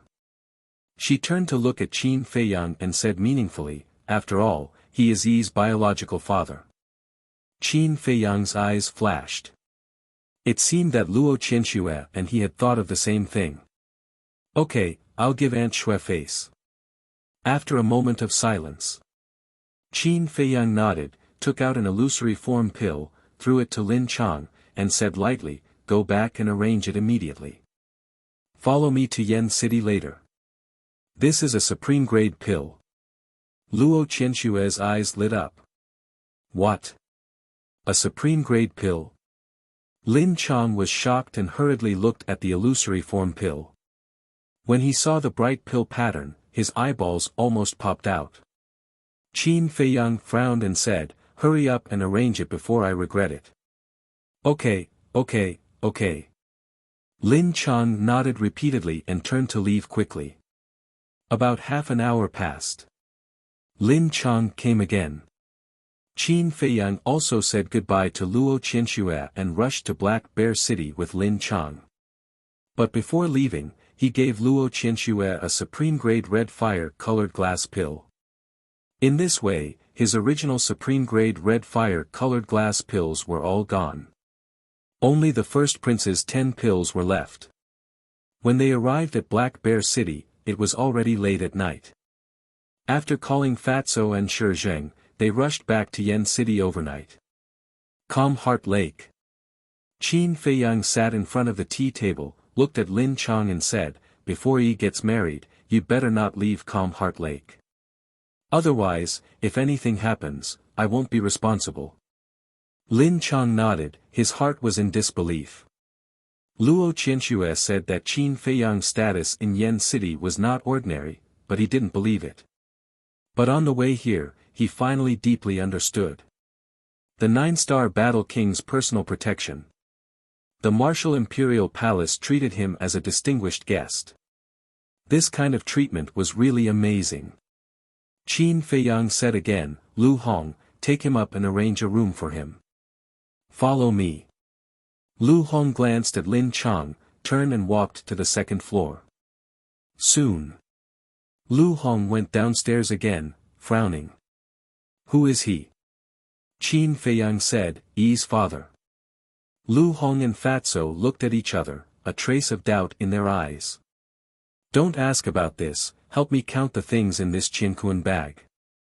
Qin Feiyang took out a Qiankuan bag and put it on the tea table. Inside, was the Black Bear King's treasure. Fatso sighed secretly, suddenly grinned, took out a big red flower, and said, "Boss, look at what this is." 9 Suns flower. Qin Feiyang turned his head and looked, and said in a daze, "Where did it come from? You forgot it so quickly." Fatso rolled his eyes and said, "It's the one in the canyon. When Shizhang and I were drinking at Spring Breeze restaurant, we suddenly remembered that we had forgotten to pick it, so we ran back to pick it." Qin Feiyang rubbed his forehead, feeling rather annoyed. At that time, he had completely thrown the 9 Suns flower to the back of his mind. Fortunately, Fatso remembered, otherwise, he would have to make another trip. "Thank you," Qin Feiyang said with a smile as he took the 9 Suns flower. His eyes flickered with radiance. He looked at Fatso and asked, "Did you see Zuan and the others when you went back?" Fatso shook his head and said, "They were long gone. By the way, should we tell Feng Ling heir about Feng Cheng's death?" Qin Feiyang hesitated for a moment and said, "I'll tell her later, let's contact Manager Li first." Fatso took out an image crystal, and his genuine qi surged. Manager Li's image quickly appeared. Manager Li said in surprise, "You're already back. Isn't it obvious?" Qin Feiyang smiled faintly. "Has Xuan been killed?" Manager Li asked. "I don't know." Qin Feiyang shook his head, he was not in the mood to ask. He asked, "How's the collection of medicinal herbs?" Manager Li said, "The Lin family has a snow crystal, and the royal family has a 9 Suns flower, but they don't intend to sell it." "Why?" Qin Feiyang frowned. Manager Li said, "They said they want to use it as a prize for the competition." "You should know about the competition organized by the royal family, right?" Qin Feiyang nodded. "The first prize is a 9 Suns flower, the second prize is a snow crystal, and the third prize is a leaf of the red glaze tree." Manager Li smiled. "The rewards are so generous." Qin Feiyang was surprised. These 3 medicinal herbs were rare. The royal family and the Lin family were really generous. Manager Li joked, "Brat, you're so smart. Can't you see that the royal family is actually trying to lure you to participate?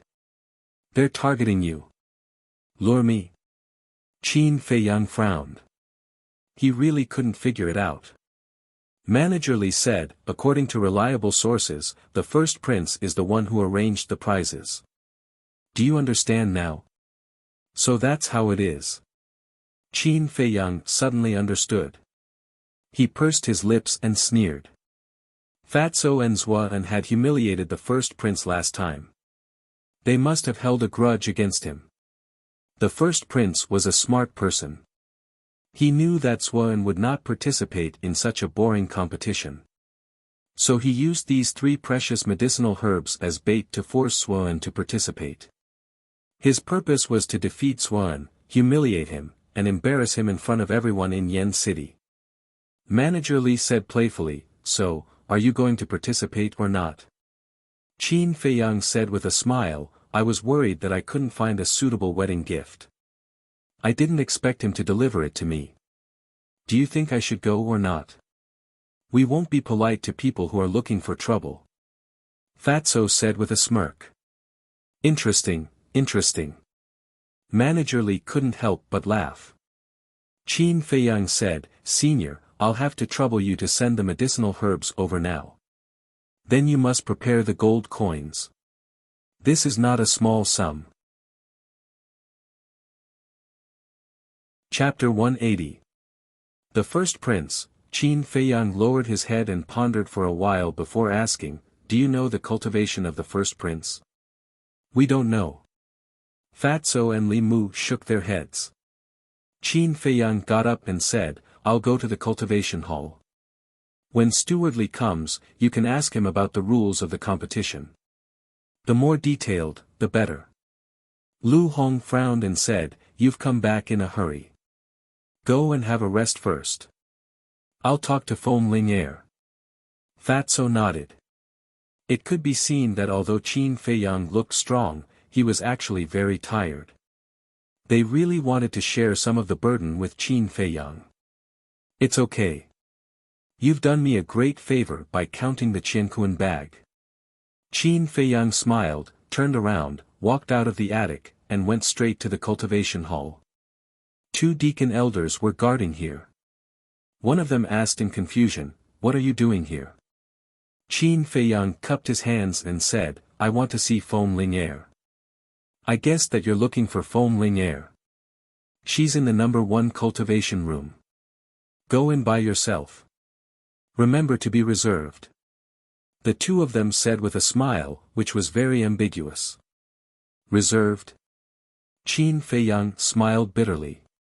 Did they forget that he was still a minor? But he didn't explain. He cupped his hands to the 2 of them and walked into the cultivation hall. In front of the number 1 cultivation room. Qin Feiyang looked at the stone door and didn't knock for a long time. Because he could imagine how sad Foam Ling Air would be when she learned of Feng Cheng's death. Knock, knock. In the end. He let out a long breath and reached out to gently knock on the door. But after waiting for a long time, Foam Ling Air didn't open the door. She's not here. Qin Feiyang frowned. Just as he was about to turn and leave, the stone door slowly opened and a pale face entered Qin Feiyang's line of sight. Qin Feiyang looked at Foam Ling Air. There were tear stains on her cheeks, and her eyes were red and swollen. She looked rather haggard. It was obvious that she had just cried. A trace of doubt crept onto his face as he asked, "What's wrong with you? What's the matter?" Foam Ling Air asked a question instead of answering. Her voice was a little hoarse. Qin Feiyang swallowed the words that were on the tip of his tongue. "If there's nothing else, then leave. I'm not in the mood to entertain you right now." After Foam Ling Air finished speaking, she reached out and closed the stone door. What needs to be said must be said. Qin Feiyang sighed inwardly. He reached out his hand and pressed on the stone door. He looked at Foam Ling Air and said, "Your grandfather," immediately. Foam Ling Air's body trembled. "What is it?" Qin Feiyang raised his eyebrows and asked, "You already know?" "Yes. It was Elder Ji who told me personally." Foam Ling Air nodded. Tears streamed down her face. Qin Feiyang said in surprise, "How did she know? Could it be that the palace master has returned?" "I don't know anything. I just want to be alone." Foam Ling Air shook her head. With a bang, she slammed the door shut. The sound of sobbing could be heard vaguely. Qin Feiyang stood in front of the door. He was at a loss. "Haotian, in the entire martial imperial palace, you have the best relationship with Ling Her. You should comfort her." Suddenly, the voice of an old man echoed from behind. Qin Feiyang was startled. He turned his head and saw Elder One standing behind him. His old face was full of worry. Qin Feiyang said angrily, "Senior, can't you make some noise when you walk?" Elder One smiled, but it was very stiff. Qin Feiyang asked, "Is the palace master back?" "He's on his way back. By the way, let me tell you a piece of bad news. Swan escaped." Elder One said. "This should be good news." Qin Feiyang pursed his lips and sneered. Elder Wan frowned and said unhappily, "What are you talking about?" "The truth. With a villain like Ma Cheng, it's hard not to fail. By the way, did you tell Foam Ling Air the real cause of Feng Cheng's death?" Qin Feiyang asked. "No. She's very sad now, and she's still so young. We don't want her to bear too much. Don't tell her either. In addition, the palace master has reached an agreement with Ma Cheng. The Danwang Hall will no longer target you. But in advance, you can't spread what Ma Cheng did in the Black Bear Mountain. Especially that fatso. Tell him to keep his mouth shut. Feng Cheng said with a serious face. Since he dared to do it, why would he be afraid of others talking about it? Qin Feiyang said angrily. After all, he is the palace master of the Danwang Hall. His reputation is very important. Our palace master, King Yan, and pavilion master Jiang also have to think about the overall situation. In such a complicated environment, many things can't be done as you want. Elder Feng Cheng's face was also full of helplessness. Qin Feiyang said self-deprecatingly, the death of Feng Cheng and the Black Bear King in exchange for our peace. This is really a good deal. Alas. Elder Wan sighed softly, patted him on the shoulder, and comforted him. The dead can't be brought back to life. Don't be too sad. Live well in the present. After saying that, Elder Wan turned and left. He came here to comfort Feng Ling Er. But now, it seemed that he didn't need to comfort her. Ma Cheng, Qin Feiyang clenched his hands tightly, and his eyes became aggressive. Although he couldn't do anything to Ma Cheng now, he would slowly collect interest. He turned to look at the cultivation room and was about to leave. But at this moment, Feng Ling Er opened the stone door and walked out of the cultivation room. She said indifferently, "Follow me." Qin Feiyang followed silently. Since he had promised Feng Cheng, he naturally had to do it. It turned out that Feng Ling Er was going to drown her sorrows in alcohol. Drinking until midnight, she was already drunk to the point of unconsciousness. Qin Feiyang carried her back to the Jingxin Lake. Fatso and the other two immediately went up to greet him. Arriving at the second floor, Qin Feiyang walked into a room and placed Feng Ling Er on the bed. Then he got up and looked at Lu Hong, smiling, "Go get a basin of water to wipe her, and then change her into a clean set of clothes. During this period of time, you don't have to do anything. You are responsible for accompanying her. Go out more often and talk." "Okay." Lu Hong nodded. "Thank you for your hard work." Qin Feiyang smiled and said to Fatso, "Come down with me." The two of them quickly went downstairs and sat beside the coffee table. Qin Feiyang asked, "Where are the medicinal herbs?" Fatso took out 2 Qiankuan bag and said excitedly, "Do you know what Fat Lord found in the Black Bear King's treasure? 2 red glass trees, a total of 6 leaves, 7 fire ginseng, 2 blood ginseng, 1 9 suns flower, and 1 snow crystal." What? Qin Feiyang was dumbfounded. There were actually such precious medicinal herbs. Fatso said, "Other than these, there are many other precious medicinal herbs.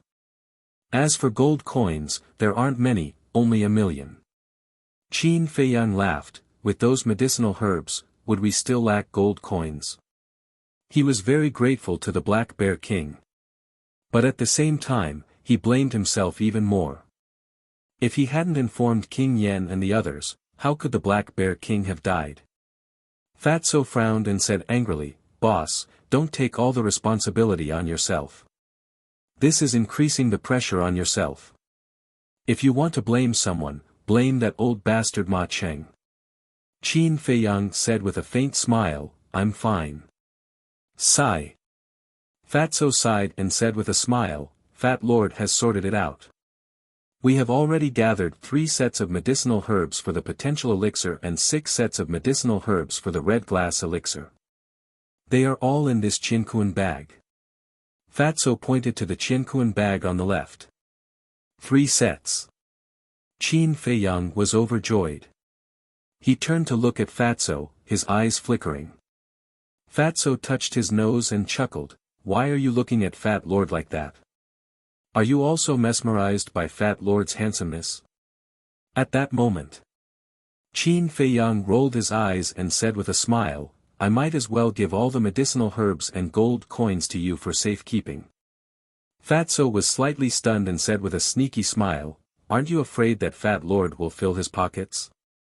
Qin Feiyang said lightly, "It doesn't matter. Anyway, when the time comes, I will ask you for the medicinal herbs. You want to be a hands-off shopkeeper. Fatty had a helpless expression on his face. To be honest, it is not safe to leave the medicinal herbs and gold coins with Fat Lord. What if Fat Lord is robbed? So we have to separate them. The medicinal herbs will be with Fat Lord and the gold coins will be with Lu Hong. Boss, what do you think? Fatso asked. Qin Feiyang laughed, you have considered it quite thoroughly. You guys do as you see fit. I will go and refine the potential pill first. Give me the Qiankuan bag after you have sorted it out. Remember to leave me some pocket money. In your dreams, Fat Lord won't leave you a single silver coin. Fatso laughed sinisterly. Qin Feiyang rolled his eyes at him, grabbed the Qiankuan bag on the left, and prepared to enter the castle. Boss, wait, what should we do with this? Fatso hurriedly called out to him and took out a piece of paper. Qin Feiyang took a look and his face immediately darkened. This was an IOU. It was written that Qin Feiyang owed Treasure Pavilion 30 million gold coins. If he did not pay it off within a month, he would receive 1,000 gold coins interest every day. 30 million, where are we going to find it? Damn it, why doesn't that old bastard managerly rob us? Fatso's face was filled with anger and a headache. Qin Feiyang asked, how many gold coins do we have now? Fatso said, more than 4 million. Only 4 million, it's really a drop in the bucket. When I refine the scarlet fire-colored glass pill, I will use it to pay off the debt. Qin Feiyang threw the IOU to Fatso and disappeared without a trace. Not long after, Lu Hong went downstairs. Fatso asked, how is she? Asleep. Lu Hong smiled and asked, what were you guys talking about downstairs just now? Fatso said, Boss said that from now on, Fat Lord will be in charge of medicinal herbs and you will be in charge of gold coins. In other words, Fat Lord will be in charge of resources and you will be in charge of finances. Lu Hong laughed, this is a good thing, it means that he trusts us a lot. So, you have to do a good job and not let boss down. How about we go on a date and have a candlelit dinner to celebrate? Fatso stared at her lecherously. Lu Hong's face immediately turned cold. Fatso shrunk his neck and hurriedly ran away. At the same time, in a certain hall of the palace, Lin Hao frowned, Your Highness, the elimination round will begin tomorrow. Jiang Haotian still hasn't come to register. Do you think he will come to participate in the competition? The eldest prince said, if I knew, would I still be here worrying? Lin Hao said, let's increase the reward. The eldest prince's eyes lit up. This was a good idea. All right. Tomorrow morning, you will announce it. The prize for first place is a 9 suns flower and a snow crystal. The prize for second place is 3 leaves of the scarlet fire-colored glass tree. The prize for third place is a fire ginseng. I don't believe that I can't lure him out. Chapter 181. At dawn, Qin Feiyang walked out of the castle and pushed the door open. He saw that Feng Ling heir had woken up and was standing alone by the lake, looking at the clear water in a daze. Lu Hong was accompanying her. Qin Feiyang walked over and apologized, I'm sorry, I'm incompetent. I couldn't save your grandfather. Feng Ling heir said, this has nothing to do with you. You don't have to blame yourself. Qin Feiyang's lips moved as if he wanted to say something, but he didn't. Boss, you're so early. Fatso's voice came from the other side of the lake. Qin Feiyang looked up and saw Fatso standing on the other side of the wooden bridge, waving at him. You're even earlier. Qin Feiyang said with a smile. Of course, haven't you heard? The early bird gets the worm. Fatso chuckled and quickly ran over, saying, Boss, Fat Lord really heard a strange news. What news? Qin Feiyang and Lu Hong looked at him suspiciously. The prize of the competition has suddenly doubled. Fatso explained in detail. After listening, Qin Feiyang sneered, this eldest prince is really impatient.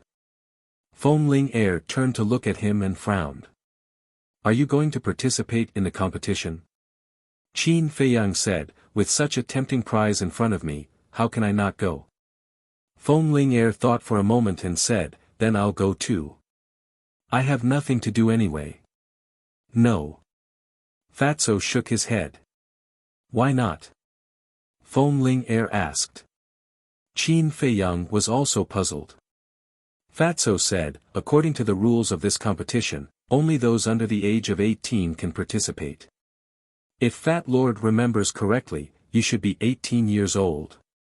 Feng Heir frowned and said, why did they set this rule? That's what the first prince said. He wants to give the youngsters from Yen City a chance. In fact, it's to prevent martial arts prodigies like you from participating in the competition. Especially since you have a good relationship with us, you will definitely help us. If you go, the first place will be yours, and his plan won't succeed. Tell me, is this bullshit first prince despicable? Fatso sneered. Qin Feiyang said, that's a good thing. Lu Hong nodded and said with a smile, indeed, if the younger generation were to participate, we would have no hope of winning. Qin Feiyang pondered for a while, then looked at Fatso and said, go and call Ling Yunfei. We'll meet at the gate. Okay. Fatso chuckled, turned around and ran away. Qin Feiyang looked at Feng Heir and asked, do you want to join in the fun? Feng Heir said, if we can't participate, why should we go? All right then. Qin Feiyang nodded and said to Lu Hong, accompany her. After saying that, he turned around and walked towards the wooden bridge. At the same time, Shi Zheng was jumping down from the balcony of the attic next door. Qin Feiyang walked over and said with a smile, Elder Shi, the palace master and Ma Cheng have already reached an agreement. There's no need to continue protecting me, right? Shi Zheng said, it's better to be careful. Qin Feiyang thought for a moment and nodded, all right, then I'll have to trouble you, elder. Although Ma Cheng agreed, it was hard to say what Jia He would do. What if he secretly sent someone to assassinate him behind Ma Cheng's back? Moreover, there was the blood token. This force was mysterious and unfathomable. He had to be careful. The two of them arrived at the entrance. After waiting for a while, Fatso and Ling Yunfei arrived. As soon as Ling Yunfei walked over, he said, Fatso has already told me the details. It won't be a problem to enter the top 3. Don't be careless. Qin Feiyang shook his head. The first prince had prepared for so long, he would definitely not let them win easily. It was likely that many of the geniuses in this competition had already been bribed by the first prince. Next, he brought the 3 of them and walked out of the martial imperial palace in a dignified manner. Jiang Haotian is out. He finally showed up. Where is he going? Let's go and take a look. The spies of the various major powers all followed behind the 4 of them. Qin Feiyang naturally noticed it, but he didn't care. Treasure Pavilion. VIP Room. Manager Li glanced around and asked curiously, Brother Jiang, where are you going to cause trouble in this group of people? Senior, you're already so old. Can't you be more serious? Qin Feiyang was very helpless. He took out a jade box and threw it on the desk. Manager Li opened the jade box and 6 top-grade red fire-colored glass pills immediately appeared. After a quick glance, he looked up at Qin Feiyang and asked, are these used to pay off the debt? Isn't it obvious? Qin Feiyang rolled his eyes and said angrily, also, don't write any IOU in the future. It's annoying just looking at it.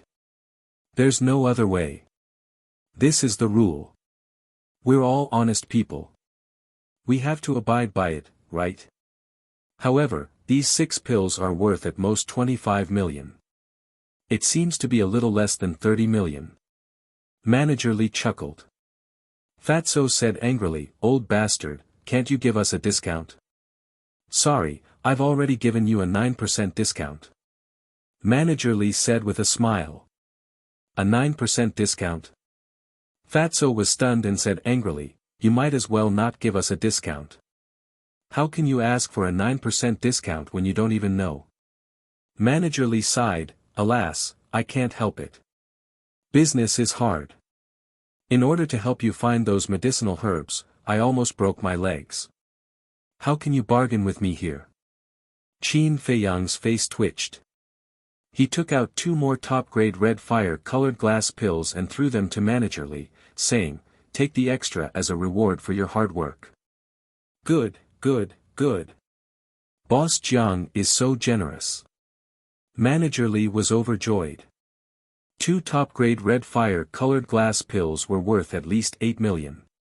In other words, he could get 3 million as a reward. As for the rest, they were public funds. He didn't dare to touch them. "Let's go." Qin Feiyang called Ling Yunfei and the other 2 and walked out. "Go." Manager Lee was stunned and hurriedly said, "Wait. Is there anything else?" Qin Feiyang asked. Manager Lee said, "The account hasn't been settled yet." "How can you leave?" "You still have to give me 2 top-grade red fire-colored glass pills." Qin Feiyang's body stiffened. He turned to look at him and asked, "Why?" Manager Lee said, "Nonsense, of course to give to Jia He. Otherwise, do you think I took those 3 blood ginseng for free?" Qin Feiyang frowned, "Not included in the 30 million. "No." Manager Lee said. "In this way, I bought nearly 40 million medicinal herbs this time, didn't I?" Qin Feiyang was dumbfounded. Weren't the medicinal herbs of the potential pill a bit too expensive? Shi Zhang and Ling Yunfei next to him were also dumbfounded. What medicinal herbs were worth 40 million? Manager Lee stared at him carefully and said, "Boss Jiang, I have to tell you, you can't go back on your words, or I'll ask Jia He to ask for it from you." "Do I look like someone who would go back on his words?" Qin Feiyang glared at him angrily, took out 2 top-grade red fire-colored glass pills and threw them over. In fact, his heart was aching. 10 top-grade red fire-colored glass pills were gone as soon as he came to the treasure pavilion. He was really bleeding a lot. Boss Jiang is indeed a man of his word. Manager Lee gave him a thumbs up and laughed heartily. Qin Feiyang rolled his eyes and said, "Continue to help me collect those medicinal herbs, especially the snow crystal, 9 suns flower, and blood ginseng." Manager Lee smiled, "As long as you have money, everything is negotiable. But can you reveal a little bit what kind of pill you want to refine?" "You want to know?" "Wait patiently." Qin Feiyang laughed, turned around, and strode away. "Bastard." Manager Lee cursed secretly, but he was more and more curious. Fatso chased after him and frowned, "Boss, I still want to save some money, but if you squander it like this, I'm afraid we'll be poor for the rest of our lives." "Don't worry, when the time comes, we only need 1 pill, and we'll get back the cost." Qin Feiyang said with a smile, showing off absolute confidence. Hearing this, Shi Zhang and Ling Yunfei looked at each other and couldn't help but feel surprised. What kind of pill could be worth 40 million gold coins? Fatso's eyebrows were also full of doubts. Leaving the treasure pavilion, Shi Zhang took the 3 of them and rushed to the East City district. This news quickly spread to the ears of the first prince and Lin Hao. "They're finally here. This time, I'm going to make a fool of you in public. Let's go and welcome them." The first prince sneered, got up, and walked out of the hall. "Welcome?" Lin Hao was slightly stunned and frowned, "There's no need for that." The first prince said, "I have to see him sign up with my own eyes before I can be completely relieved." "Okay." Lin Hao nodded, got up, and followed the first prince to a square outside the palace, waiting quietly. There were many young people around. When they saw the 2 of them, they ran up to curry favor. They didn't know how long they had waited. In short, they were impatient. Finally, four familiar figures entered their line of sight. At the same time, Qin Feiyang also noticed the first prince and the second prince. Ling Yunfei sneered, needless to say, they must be waiting for us. Then let them wait a little longer. Fatso smirked, glanced at the two sides of the street, and locked his eyes on a shop on the left, and said, "Boss, there's a clothing shop, shall we go in and shop?" "Okay, I'm also planning to buy some clothes." Qin Feiyang nodded. Under the astonished gaze of the first prince and Lin Hao, Qin Feiyang and the other two went directly into the shop. "These three brats are really a headache." Shi Zheng shook his head and smiled bitterly, and could only follow in. After buying clothes, they entered a shop that sold shoes. After buying shoes, the first prince and Lin Hao thought that they were coming, but they didn't expect that they would enter a jewelry shop. "Your Highness, they must be doing it on purpose." Lin Hao roared angrily. "Even if it's on purpose, you have to bear with it." The first prince said in a low voice, his hands hidden in his sleeves tightly clenched. Obviously, he was also very angry. "Your Highness, what are you doing here?" At this moment, a puzzled voice sounded. A young man in purple walked out of the crowd and strode towards the first prince. Behind him, there was a man and a woman, both of whom were in their late 20s and had extraordinary temperaments. The first prince smiled. "Shuiyang, why are you here?" Shuiyang said, "I brought Junior Xia and Junior Wang to sign up for the competition." The first prince glanced at the man and woman, and his eyes flashed slightly. He looked at Shuiyang and said, "Jiang Haotian is in that jewelry shop, go and see what they are doing." Lin Hao added, "If there's a chance, teach them a lesson." Jiang Haotian. Shuiyang's eyes suddenly surged with strong killing intent, and he sneered, "Your Highness, don't worry, leave it to me. Let's go."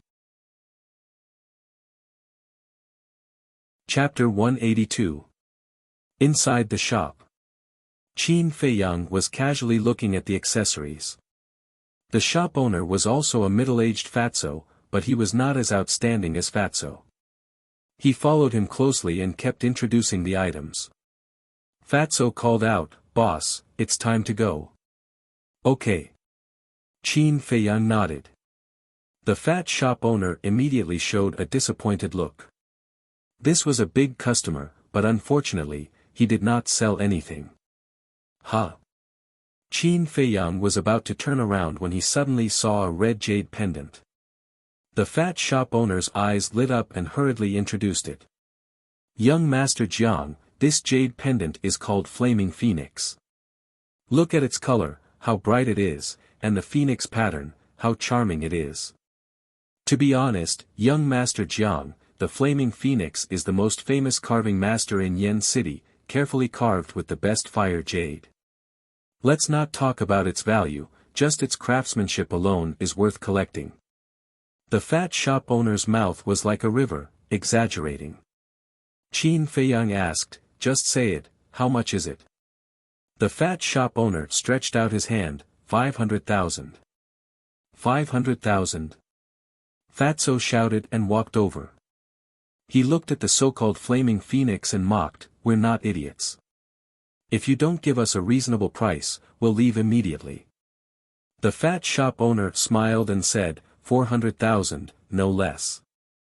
Fatso sneered, "It's more profitable than selling elixirs. 50,000 at most. Sell it or not." The fat shop owner's face twitched and he smiled bitterly, "Brother Fatty, your bargaining is too outrageous." His eyes were full of resentment, as if to say, "Brother Fatty, we're all Fatso, why do you have to make things difficult for Fatso? Forget it if you don't want to sell." Fatso ignored the resentful eyes and dragged Qin Feiyang outside. The fat shop owner gritted his teeth and said, "Young Master Jiang, I'll sell it even if I lose money. 50,000 it is. That's more like it." Fatso smiled proudly. Qin Feiyang asked, "Do you have any more?" "If there's only one, I don't want it."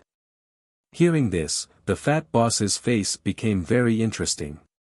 Because the more he sold, the more he would lose. But he really wanted to do business with Qin Feiyang. He gritted his teeth and nodded. Yes, there are 4 more. Fatso angrily said, fuck, haven't you heard that the rarer something is, the more precious it is? You have so many here, and you still want to collect them?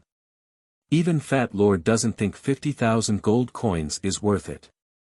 The fat boss said bitterly, my fat lord, I'm really selling at a loss.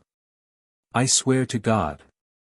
Qin Feiyang smiled and said, okay, help me wrap it up. Alright. The fat boss ran off to get busy. Qin Feiyang took out the Qianquan bag and looked at it carefully. A row of black lines immediately appeared on his forehead. In such a large Qianquan bag, there was not even a single gold coin. He looked at Fatso and said angrily, didn't I say very clearly that you would leave me some pocket money? Now I don't even have a single silver coin. How do you want me to pay the bill? Ah. Qin Feiyang and Shi Zheng were stunned. The fat boss was also petrified on the spot. A dignified supreme-grade alchemist actually had no money. Fatso shrunk his neck and said with an embarrassed smile, the financial power is now in Lu Hong's hands. Fat Lord can't make the decision. If you want to settle the score, go to her. Qin Feiyang's veins were bulging. This guy was really a fraud. He had lost all his face. Jiang Haotian, you're too shabby.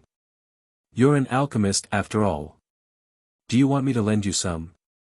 At this moment, Shui Yang walked in with a man and a woman. Fatso frowned and said in a low voice, boss, he's Shui Yang.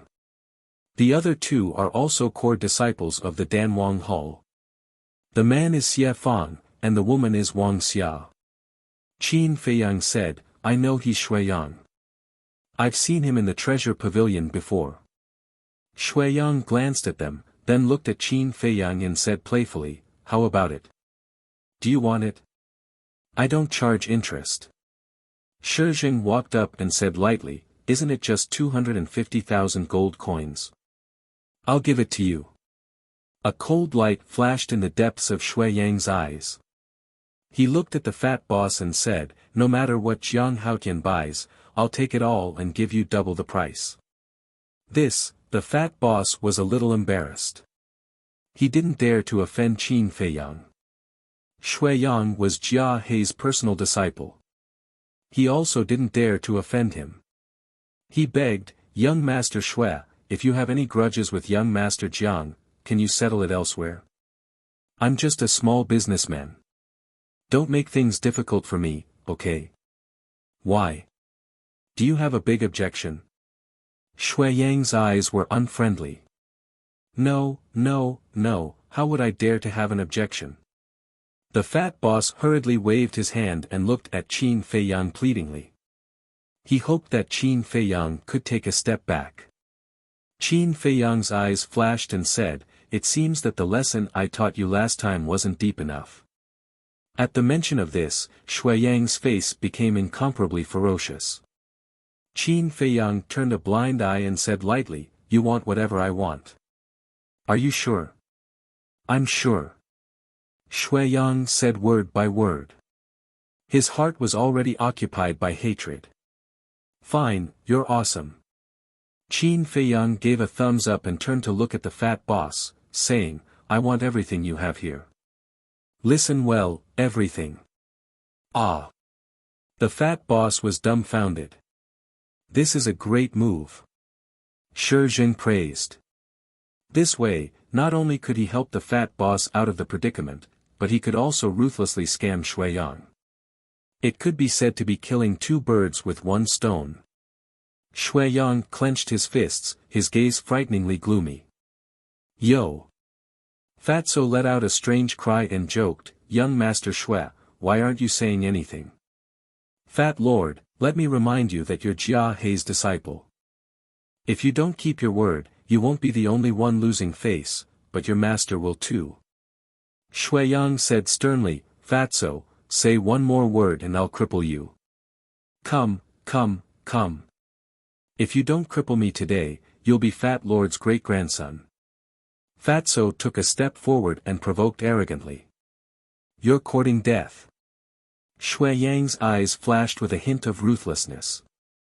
But just as he raised his hand, it was grabbed by Xie Fong, who shook his head and said, Brother Shui, don't be provoked by him. Wang Xia nodded and said, the palace is just next door. If you fight here, even Elder Jia won't be able to save you. It won't hurt to endure it for a while. Fatso immediately gave the two of them a thumbs up and chuckled, I'll give you a thumbs up. Xie Fong and Wang Xia raised their eyebrows and a cold light flashed in their eyes. Boring. Fatso waved his hand in disdain and looked at Shui Yang. They're right. Just endure it. You're just a coward anyway. Xie Fong frowned and said, Fatso, don't go overboard. Fatso shouted, Fat Lord thought you were very smart. So you're an idiot too. Do you want to stand up for him? Xie Fong said, if you're so capable, let's meet in a competition. Don't just talk here. Fatso sized him up and said, I'm sorry, Fat Lord's motto has always been to avoid violence if he can talk. After some thought, he added, besides, you can't even win against him in words. What right do you have to fight with Fat Lord? Go take a piss and look at your reflection. Xie Fong's eyes were burning with anger. This damned Fatso's mouth really needs to be taught a lesson.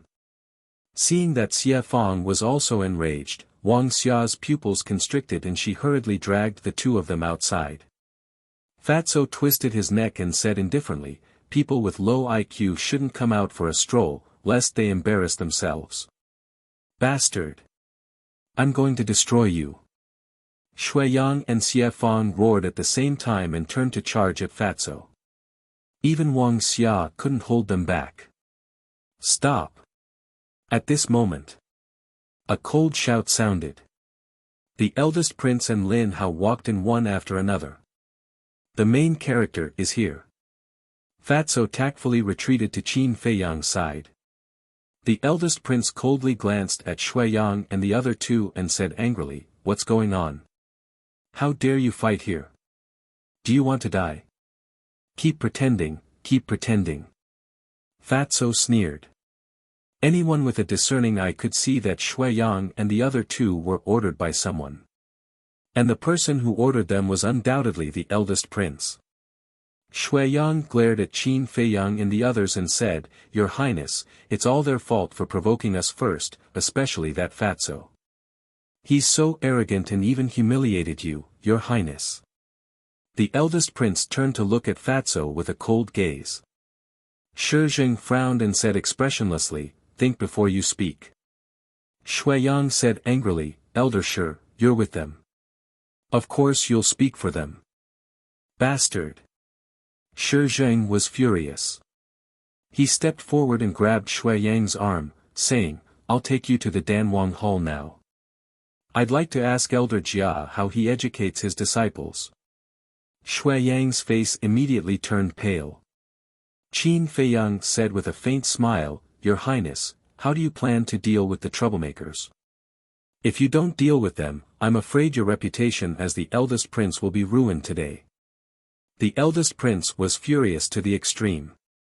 He wanted to use this as a pretext to make a fuss and frustrate Qin Feiyang, but he didn't expect that he would end up digging his own grave. Because if this matter really blew up, they would be the ones to suffer. After all, the boss of this shop had witnessed the entire process. Although he could threaten the fat boss, Qin Feiyang and the others also had the Martial Imperial Hall behind them. Therefore, the fat boss would definitely tell the truth in the end. Slap. The eldest prince slapped Shui Yang's face without hesitation. A bright red palm print instantly appeared. Shui Yang was stunned. But the eldest prince didn't care about him. He looked at Qin Feiyang and smiled, Brother Jiang, are you satisfied? What do you think? Qin Feiyang asked. Slap. The eldest prince slapped Xie Fong and Wang Xia again and asked with a smile, what about now? Qin Feiyang smiled, Your Highness is selfless. I admire you. The eldest prince said, That's what I should do.